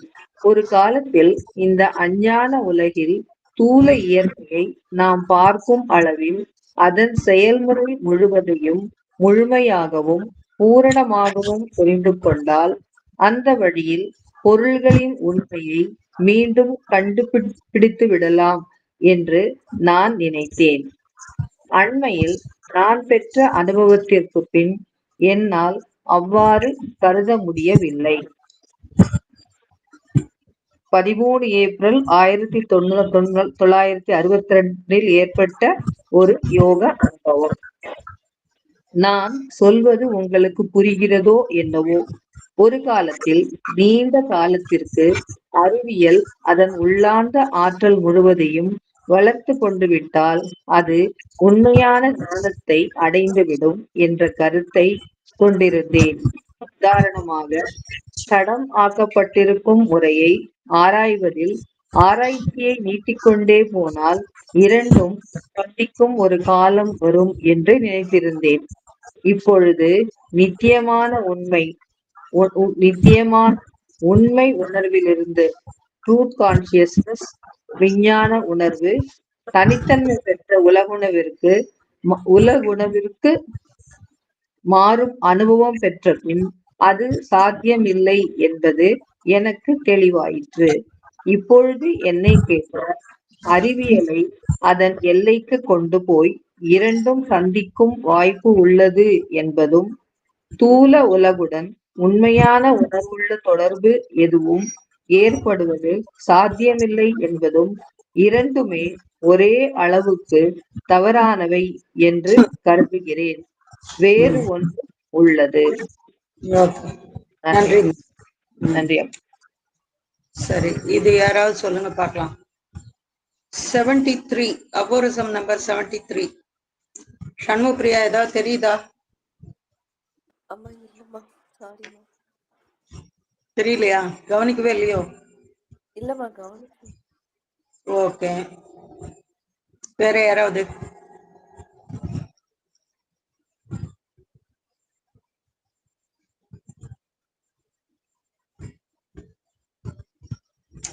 அதாவது எவ்வளோ பெரிய விஷயத்த வந்து பகவான் வந்து இந்த அபோரிசம் நம்பர் 73ல சொல்லியிருக்காரு அப்படின்னு ரொம்ப ஆச்சரியமா இருக்கு. யாராவது கை வசுனீங்களா? என்ன ஹேண்ட் ரைஸ் பண்ணீங்களா? நான் கவனிக்கலையா? ஓகே, சோ இத பத்தி சொல்லலாமாமா? சொல்லுங்க புவனேஸ்வரி. அதாவது நம்ம டிசைட் பண்ணி செய்யறோங்கிறது ஒண்ணும் கிடையாது. ஏற்கனவே எல்லாமே ப்ரீ பிளான்டு, மேல இருந்து அவங்க டிசைட் பண்ணி அதுதான் நடக்குதுங்கிற மாதிரி நமக்கு சாவித்திரியில சொல்லியிருக்காங்க இல்லையா? ஏற்கனவே எல்லாமே இந்த அபோரிசம்லயும் அதான் சொல்லியிருந்தாரு பகவான். ஓகே. அதனால அறிவுன்னு ஒண்ணும் நமக்கு தனிப்பட கிடையாது அங்க நடக்கிற அப்படிங்கிற மாதிரி எனக்கு படுது இதுல. ஓகே, வசந்தாம்மா. தேங்க்யூமா. அம்மா, இங்க வந்து விஸ்டம், ஞானம், அப்புறம் நாலேஜ் வந்து கே ஆர்டினரி இல்லையா? தட் இஸ் நாலேஜ் வந்து அப்ப இது கேபிட்டல் கே போடாத. அதனால நம்ம பார்வையால சுத்தி இருக்கிற விஷயங்களை நம்ம ஒரு அறிதல்ங்கிறது வந்து அப்படி ஒண்ணு இல்லைங்கிறாரு பகவான். அந்த மேல இருந்து நமக்கு கிடைக்கக்கூடிய இன்ஃபினிட் டெய்டி, அங்க இருந்து கிடைக்கக்கூடிய glimpses, they really account for the wisdom. Actually நானா எல்லாம் கண்டுபிடிச்சேங்கிறதெல்லாம் ஒண்ணும் இல்ல, அதுல இருந்து நானே அறிந்து கொண்டேன்னும் இல்ல. அது மேல இருந்து கிடைக்கிற காட்சிகள். அது வந்து நமக்கு புரிய ஆரம்பிக்கும் when true wisdom comes in me, அது dawns in me. அப்புறம் இந்த அப்பர்சியூஸ், அது வந்து அந்த அப்பர்சியூன்னு சொல்லணும், சீக்கிரம் அந்த ஒரு சிம்பல் இருக்கு இல்லையா, அதுக்காக அது வந்து கிளிம்சஸ், காட்சிகள் அப்படின்னு சொல்லி சொல்றாங்க. ஒரு பிரெஞ்சு வேர்டு மாதிரி தெரியுது. ஆமா, அது பிரெஞ்சு வேர்டே தான். ஓகே, பிரெஞ்சு வேர்டே தான் அது. இப்ப வந்து தேங்க்யூ உங்க ரெண்டு பேருக்கும். நம்ம கிட்ட இருக்கிறதெல்லாம் இன்ஃபர்மேஷன், தகவல்கள். அது அறிவும் கிடையாது, ஞானமும் கிடையாது. தகவல்கள் தான் நம்ம கிட்ட இருக்கு. என்ன தகவல் இருக்கு? உதாரணமா ஒரு உடம்பு அப்படின்னு இருந்ததுன்னாக்கா, ஓகே, 2 கண்ணு, மூக்கு, காது, உள்ளுக்குள்ள வந்து டைஜஸ்டிவ் சிஸ்டம் அப்படிங்கிற தகவல் தான் இருக்கே ஒழிய, அது எப்படி செயல்படுது, ஏன் செயல்படுது, என்ன ஆகுது, இதெல்லாம் வந்து நமக்கு தெரியறதில்ல. அப்படி அது தெரிஞ்சா கூட again it is we are become a storage of information தானே ஒழிய, இது வந்து ஞானமோ அறிவோ எதுவுமே இல்லவே இல்லை. these are all information. இதுதான் நாம வந்து வச்சிருக்கோம். இதுல ஞானம் அப்படிங்கிறதுக்கு ஒண்ணுமே இல்லை. பகவான் வந்து இந்த ஒரு அஃபோரிசம்லயே அவ்வளோ சூப்பரா அவர் சொல்றாரு. when wisdom comes, her first lesson, அந்த ஞானம்ங்கிறவ நம்ம கிட்ட வந்துட்டானாக்கா, ஏன்னா அவளுடைய முதல் பாடமே என்னன்னாக்கா, there is no such thing as knowledge. அறிவு அப்படின்ற ஒண்ணு இல்லவே இல்லை. இதெல்லாம் வந்து ஒன்லி காட்சிகள் ஆஃப் த, அதாவது அந்த glimpses of the infinite deity அப்படின்னு சொல்லிட்டாரு. ஸோ இது பகவானுடைய அனுபவம்னால அவர் இத அப்படியே தெளிவா நமக்கு ஒரு அஃபோரிசமா சொல்லிட்டார். இப்போ உதாரணத்துக்கு சாவித்திரி எடுத்துக்கிட்டோம் அப்படின்னு சொன்னாக்கா, அந்த புக் 7 அப்படிங்கிறது முன்னாடி இருந்ததா அப்படின்னு அவ்வளோ தெரியல நமக்கு. ஆனா அத கடைசியா வந்து அவ்வளோ தூரம் ஒரு பெரிய புத்தகம் அளவிற்கு அத அவ்வளோ விரிவுபடுத்திக்கிட்டே போறாரு. சோ இது வந்து ஒரு ஞானத்தின் வெளிப்பாடு அது, அவ்வளவுதான். அவருடைய காட்சியின் வெளிப்பாடு. அன்னை வந்து எதை அதை பார்த்தாங்களோ அதை அப்படியே சாவித்திரியில நான் வந்து அன்னை சொல்றாங்க. அதாவது முந்தின நாள் நான் கண்ட காட்சிகளை அவர் வந்து அடுத்த நாள் சாவித்திரி வாசிக்கும் போது அதுல அப்படியே இருக்கு அப்படின்னு சொல்றாங்க. அப்படின்னா என்ன அர்த்தம்? இது ஆல்ரெடி காட்சிகளாக, மேலிருந்து வரும் காட்சிகளாக, இது அந்த இன்ஃபினிட் டெய்டியோட ஒரு தரிசனமாக அது இருக்கே ஒழிய, இது இந்த ஞானம் அப்படின்னு சொல்லிக்கிறது வந்து நேரடியா அங்கிருந்து வரக்கூடியது. அதே போலதான் ஆர்யா புத்தகத்தை எழுதும் போதும் தெளிவா பகவான் வந்து சொல்றாரு. அன்னை சொல்றாங்க, நான் வந்து மெம்பர்ஷிப் கலெக்ட் பண்றது, மெம்பர்ஷிப் யாருன்னு அதை ரெஜிஸ்டர் பண்ணிக்கிறது, பணம் அனுப்பிச்சாங்களான்னு பாக்குறது, அந்த 1 இயர்ல அன்னை அதுதான் செஞ்சாங்க. என்ன, அதுக்கப்புறம் பால் ரிச்சர்டு வந்து இத பிரெஞ்சு மொழியில மொழிபெயர்த்தார். அன்னை மற்ற வேலைகளை எல்லாம் பார்த்துக்கிட்டாங்க. ஆனா பகவான் என்ன பண்ணாரு, அன்னை போனதுக்கு அப்புறம் அவரே தான் ஒரு 6 டிஃப்ரெண்ட் சப்ஜெக்ட்ல ஆர்டிகிள்ஸ் எழுதுறது, 65 பக்கங்கள் கொண்ட அந்த மாதாந்திர ஆர்யா இதழை அவர் ஒருவரே தான் முழுக்க முழுக்க செஞ்சார். வேற யாரும் கிடையாது. அவரே தான் டைப் பண்ணுவாரு, அவரே தான் எழுதுவாரு, அவரே தான் டைப் பண்ணுவாரு, அவரே தான் ப்ரூஃப் ரீட் பண்ணுவாரு. அதை கொண்டு போய் ப்ரெஸ்ஸுக்கு மட்டும் ஒருத்தவங்க கொடுத்துட்டு வருவாங்க. திருப்பி அதை பிரிண்ட் பண்ணி வந்த உடனே திருப்பியும் அதை ப்ரூஃப் பார்த்து அதை வந்து அனுப்ப வேண்டிய மொத்த வேலையும் பகவானே அந்த அன்னை வர்ற வரைக்கும், அதாவது 1915 இருந்து கிட்டத்தட்ட 20 வரைக்கும் இந்த ஆர்யா பத்திரிகை தொடர்ந்து 6 வருட காலம் வந்தது. அதை முழுக்க ஒரு ஆளே தான் செஞ்சார். அதை எப்படி அது வந்து செய்ய முடியுது அப்படின்னு சொன்னா, இது நாலேஜ் இல்ல, அந்த மேல இருந்து வரக்கூடிய அந்த விஸ்டம், அதுதான் அங்கே வார்த்தைகளாக, எழுத்துக்களாக அது நமக்கு வந்து இன்னைக்கு சேர்ந்திருக்கு. சோ இதேதான் நமக்கும் கூட சில சமயம் என்னைக்காவது ஒரு கிளிம்ஸ் மாதிரி என்னைக்கோ வந்து நடக்கிறது உண்டு. திடீர்னு ஏதோ ஒண்ணு ஒரு விலகிட்ட மாதிரி, ஒரு திரை விலகிட்ட மாதிரி, ஒரு கிளாரிட்டி கிடைச்ச மாதிரி நமக்கு சில சமயம் நமக்கு வாழ்க்கையில இது நடக்கிறது உண்டு. சோ இங்க அறிவு அப்படிங்கிறது எதுவுமே இல்லை. இது அனைத்துமே அந்த இன்ஃபினிட் டெய்டி, அந்த அனந்த தெய்வத்தினுடைய அந்த காட்சி தான் அது அப்படின்னு பகவான் சொல்றார். சோ இது வந்து அவருக்கு ஏற்பட்ட அனுபவம். இதை நம்மளால இதை புரிஞ்சுக்க முடியுது. ஏன்னா நமக்கு ஞானமும் கிடையாது, அறிவும் கிடையாது. அதுதான் அதுல பியூட்டி. நமக்கு வச்சிருக்கிறது எல்லாமே தகவல்கள் தான். இந்த சிந்தசிஸ்ல அப்படி சொல்லியிருக்காரு, அதுல இருந்து இதை சொல்லியிருக்காரு, இதுல அதை சொல்லியிருக்காருன்னு நமக்கு அதை ரீப்ரொடியூஸ் பண்ண தெரியுமே தவிர we are not that. Of course இதெல்லாம் கூட புரியுறது கூட அவங்களுடைய கருணை தான். So this is very good. there is no need for any question. So இது அன்னை வந்து இப்படியே முடிச்சிட்டாங்க. அடுத்தது practical knowledge is a different thing. சொல்லுங்க வசந்தம்மா. ஆமா, பகவான் இதே மாதிரி, அதாவது அது நாலேஜ் அல்ல, இட் கம்ஸ் ஃப்ரம் அந்த டிவைன் கிரேஸ் மாதிரி. நம்ம டேட்டா தான் நம்மகிட்ட இருக்கு. அந்த true understanding comes by divine, அந்த டிவைன் டெய்டியோடைய இன்ஃபினிட் டெய்டி அவங்களுடைய கிளிம்ஸ்னால வருதுன்னு சொல்ற மாதிரியே நத்திங் கேன் பி டாட் அப்படின்னு சொல்லுவார் இல்லையா. அதாவது ஜஸ்ட் புக்கிஷ் நாலேஜோ இதெல்லாம் விஷயங்கள்லாம் நம்ம இம்பார்ட் பண்றது இல்லை ட்ரூ எஜுகேஷன். அந்த nothing can be dot which was not within that, அந்த பர்சனுக்குள்ள ஒரு ஸ்பார்க் ஆஃப் விட் அண்ட் விஸ்டம் என்ன இருக்கோ அது மேல கொண்டு வரப்படுவது, அதுதான் எஜுகேஷன்லாம் சொல்லுவார்ல. ஆமா, இது தவிர பல சில இதெல்லாம் வந்து நமக்கு உதாரணமா இந்த ஹாரி பாட்டர் மாதிரி இப்போ ரீசெண்டா நமக்கு புரியறதுக்காக நான் சொல்றேன். அதெல்லாம் ரொம்ப ஓஹோன்னு அது வந்து செயலாச்சு. ஏன் அப்படின்னு சொன்னாக்க, அந்த எழுதின அந்த லேடி வந்து அப்படியே அந்த ஒரு கற்பனை உலகத்திலேயே வாழ்ந்து அதை அப்படியே இங்க கொண்டு வந்திருக்காங்க. அப்கோர்ஸ் அது மென்டலா வைட்டலா எல்லாம் மிக்ஸ் ஆனதா இதெல்லாம் நம்ம பாகுபடுத்தி பார்க்கல அப்படின்னு சொன்னாலும், பட் இட் இஸ் தேர். அதை வந்து அந்த அவங்களுடைய லெவல்ல இருந்து அதை கொண்டு வந்திருக்காங்க.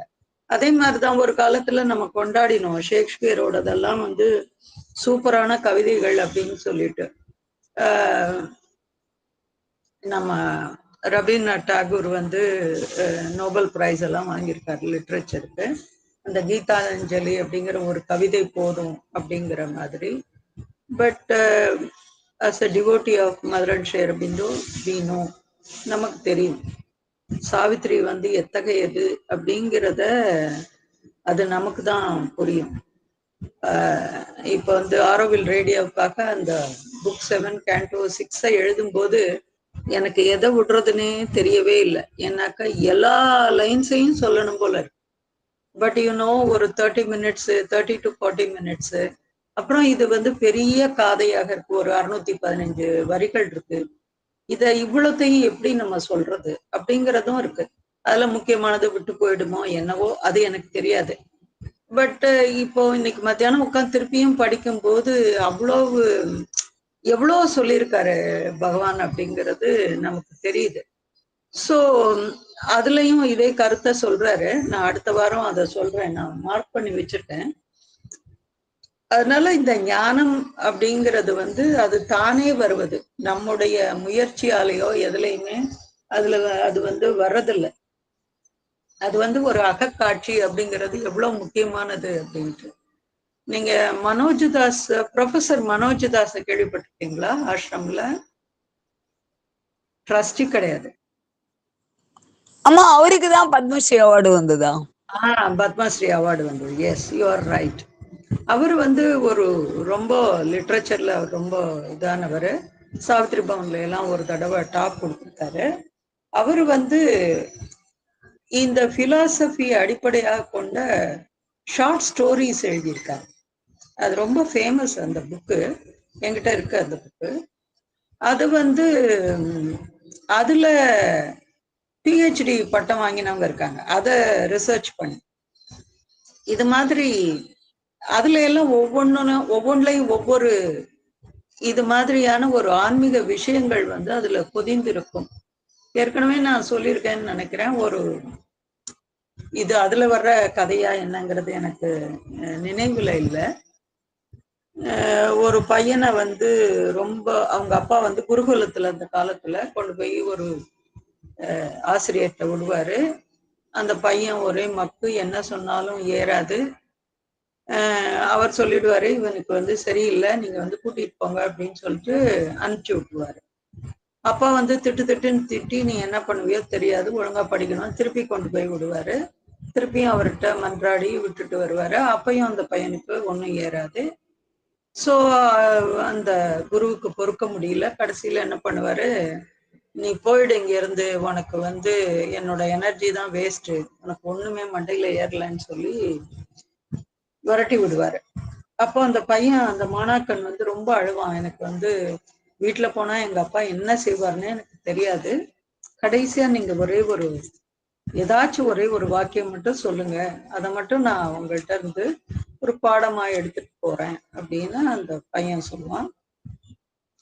அப்போ அந்த சரி நீ எப்படியோ ஒழிஞ்சு போ அப்படின்னு சொல்லி கோபத்துல அகம் பிரம்மாஸ்மின்னு சொல்லு அப்படின்ட்டு போயிடுவாரு. இந்த பையன் வந்து இவனுக்கு என்ன செய்யறதுன்னே தெரியாது.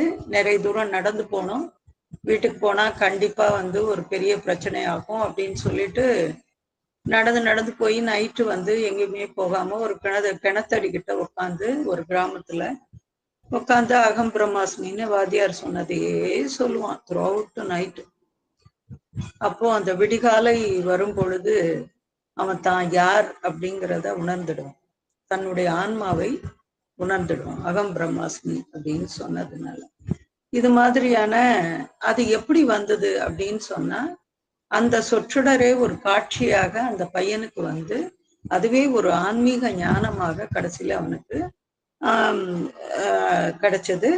கடைசியில அவனே ஒரு குருவாக மாறிட்டான் அதுல இருந்து. ஸோ இது மாதிரி நிறைய விஷயங்கள் வந்து இதுல இருக்கு. இந்த அஃபோரிசம் நம்பர் 73ல. அப்புறம் practical knowledge is a different thing, that is real and serviceable, but it is never complete. இது அதுக்கப்புறம் practical knowledge எப்படி கம்ப்யூட்டர் ஆப்ரேட் பண்றது, எப்படி செல்போன் ஆப்ரேட் பண்றது, இதெல்லாம் ப்ராக்டிக்கல் நாலேஜ். ஆனா அது முழுமையானதா அப்படின்னாக்கா அது இல்லை. Therefore, to systematize and codify it is necessary but fatal. ஆனா இதெல்லாம் தேவையா இருந்தா கூட இது வந்து ஒரு அழிவிற்கு உரியதான ஒன்றாக இருக்கிறது. அதுக்கப்புறம் 75ல systematize we must, but even in making and holding the system, அதாவது ஒரு இதுக்கு வந்து சிஸ்டம் இருக்க வேண்டியது அவசியம்தான், ஒரு முறை அப்படிங்கிறது அவசியம்தான். ஆனா அந்த முறையே வந்து அந்த முறையவே பிடிச்சிட்டு இருந்தா என்ன ஆகும்? We should always keep firm hold on this truth that all systems are in their nature transitory and incomplete. ஒரு நாளைக்கு நம்மளோடதும் பழசா போகும், மற்றதும் வந்து அது வந்து இல்லாமல் ஒரு அபூரணமாக அது வந்து காணாமல் போய்விடும், அதுவும் அழிந்து போய்விடும். அதனாலதான் நம்முடைய பூரண யோகத்துல இந்த பர்டிகுலர் மெத்தட் எல்லாம் இல்லை. காலையில எல்லாரும் வந்து அன்னை அன்பர்களா இருக்கிறவர்கள் எல்லாரும் காலையில் 4 மணிக்கு எந்திரிக்கணும் அப்படின்னாக்கா யாராவது எழுந்திருப்போமா? யாராவது எழுந்திருப்போமா? நிறைய பேர் எழுந்துக்க மாட்டோம். நான் எழுந்துக்க மாட்டேன், சத்தியமா நான் எழுந்துக்க மாட்டேன். ஸோ அது மாதிரி எழுந்துச்சு உட்காந்து நீங்க மெடிடேட் பண்ணணும், அப்பதான் அன்னையினுடைய அருள் கிடைக்கும், இது மாதிரி எல்லாம் அவங்க சொல்லவே இல்லை. அந்த இதுக்கு முன்னாடி அஃபோரிசம்லயோ அதுலயோ படிச்சோம் நம்ம. ஈவன் டோன்ட் சிட் ஸ்ட்ரைட் அப்படின்னு சொல்றாங்க. ஒரு யார்கிட்ட சொன்னாங்க, எங்கேயோ படிச்சேன் நான், ரீசெண்டா படிச்சதுனால அது மறந்து போச்சு எங்க படிச்சேங்கிறது. அந்த பிளண்டர் மட்டும் நீ செய்யாத அப்படிங்கிறாங்க. நம்ம பொதுவா என்ன செய்வோம், அந்த முதுகு வந்து நேரா இருக்கணும், ஸ்ட்ரைட்டா இருக்கணும் அப்படின்னு சொல்லுவோம். அன்னை அந்த பிளண்டரை செய்யாதன்னு சொல்றாங்க. அப்போ வந்து சாதாரணமா சொல்லி கொடுக்குற யோகா மாஸ்டர்ஸ்க்கு அது எப்படி இருக்கும்? இது போல அன்னை வந்து அவ்வளோ ஒரு ஃபிளெக்சிபிளா, உன்னுடைய மனப்பாங்கு முக்கியம், உன்னுடைய அந்த அகம் அப்படிங்கிறது ரொம்ப முக்கியம் அப்படிங்கிறதுலதான் அந்த மொத்த இதையும் அவங்க வச்சிருக்காங்களே ஒழிய இது மாதிரி இந்த சிஸ்டம்ஸ் அப்படிங்கிறது கிடையாது. ஏன்னா இன்னைக்கு சரியா இருக்கிற ஒரு சிஸ்டம் வந்து இன்னும் கொஞ்ச நாள் கழிச்சு அது சரியா இருக்காது. நம்முடைய கல்வி முறைகள் அப்புறம் இதெல்லாம் பாத்தீங்கன்னா நாள் ஆக ஆக ஒவ்வொன்றும் மாறிக்கிட்டே வருது, அந்த சிஸ்டமும் மாறுது. இப்ப என்ன சொல்றாங்க, ஏபிசி மெத்தட் அப்படின்னு சொல்றாங்க, தெரியுமா யாருக்காவது? ABL method. சொல்லுங்க மீனாட்சி அம்மா, அவங்கதான் டீச்சர். ஆக்டிவிட்டி பேஸ்ட் லேர்னிங் மெத்தட்மா. ஆமா, ஏபிஎல் மெத்தட்னா ஆக்டிவிட்டி பேஸ்டு லேர்னிங் மெத்தட். அப்ப நீ வந்து ஒரு இத மனப்பாடம் பண்ண, இந்த கேள்விக்கு இந்த பதிலு, அது நம்ம காலத்துல இருந்தது, அது போயிடுச்சு. இப்ப எல்லாம் இது வந்து ஆக்டிவிட்டி பேஸ்டா இதை வந்து ஆக்கிட்டாங்க இப்போ. அது மாதிரி இந்த நாள் ஆக ஆக ஒரு முறை அப்படிங்கிறது அதுவும் இல்லாம போயிடுது, அது வந்து பழசாவும் போயிடுது, அதற்கு வந்து ஒரு அது ஒரு முடிவுக்கு வந்துடுது கடைசியில. சொல்லுங்க புவனேஸ்வரி. நம்ம முன்னெல்லாம் மென்டல் சம்மன் கொடுப்பாங்க, மனக்கணக்கு போடுங்கன்னு வாத்தியார் வாயிலேயே சொல்லும் போது நம்ம ஆன்சர் கண்டுபிடிச்சு சொல்லுவோம். அது மாதிரி நிறைய இருக்குது நல்லா. அதனால டக்கு டக்குன்னு மேத்ஸ் போடுறதோட கெப்பாசிட்டி எங்களுக்கு எல்லாம் வந்தது. மென்டல் சம்லே ஒரு போர்ஷன் இருக்கு. ஆமா, நம்ம காலத்துல இருந்தது. இப்பயும் சில குழந்தைகள் அபகாஸ் எல்லாம் கத்துட்டு இன்னும் போடுறாங்க, இன்னும் ஒரு பெருசா கத்துக்கிறாங்க இன்னும் கூட. அது என்ன வேதிக் மேத்தமேட்டிக்ஸ்னு ஒண்ணு வேற சொல்லி கொடுக்குறாங்க தனியா, அது இன்னும் ஈஸியா இருக்கு. அதுல வந்து வேற மெத்தட்ல வந்து ஒரு 6 டிஜிட் இன்ட்டு 6 டிஜிட்டை ஈஸியா மல்டிப்ளை பண்ணி ஒரு நிமிஷத்துல கால்குலேட்டரோட ஃபாஸ்டா சொல்றாங்க. So there are so many methods, அதெல்லாம் வந்து இப்போ வந்து போச்சு. ஸோ அந்த ஒரு முறை அப்படிங்கிறது ஒரு காலத்திற்கு இருக்கே ஒழிய அது எப்பயுமே அது உண்மை அல்ல, அது வந்து சத்தியமும் அல்ல அப்படிங்கிறது தெரியுது. ஸோ நம்ம அடுத்த வாரம் இந்த 3 அஃபோரிசமோட டீட்டெயில்ஸ் பார்க்கலாம். சாவித்திரி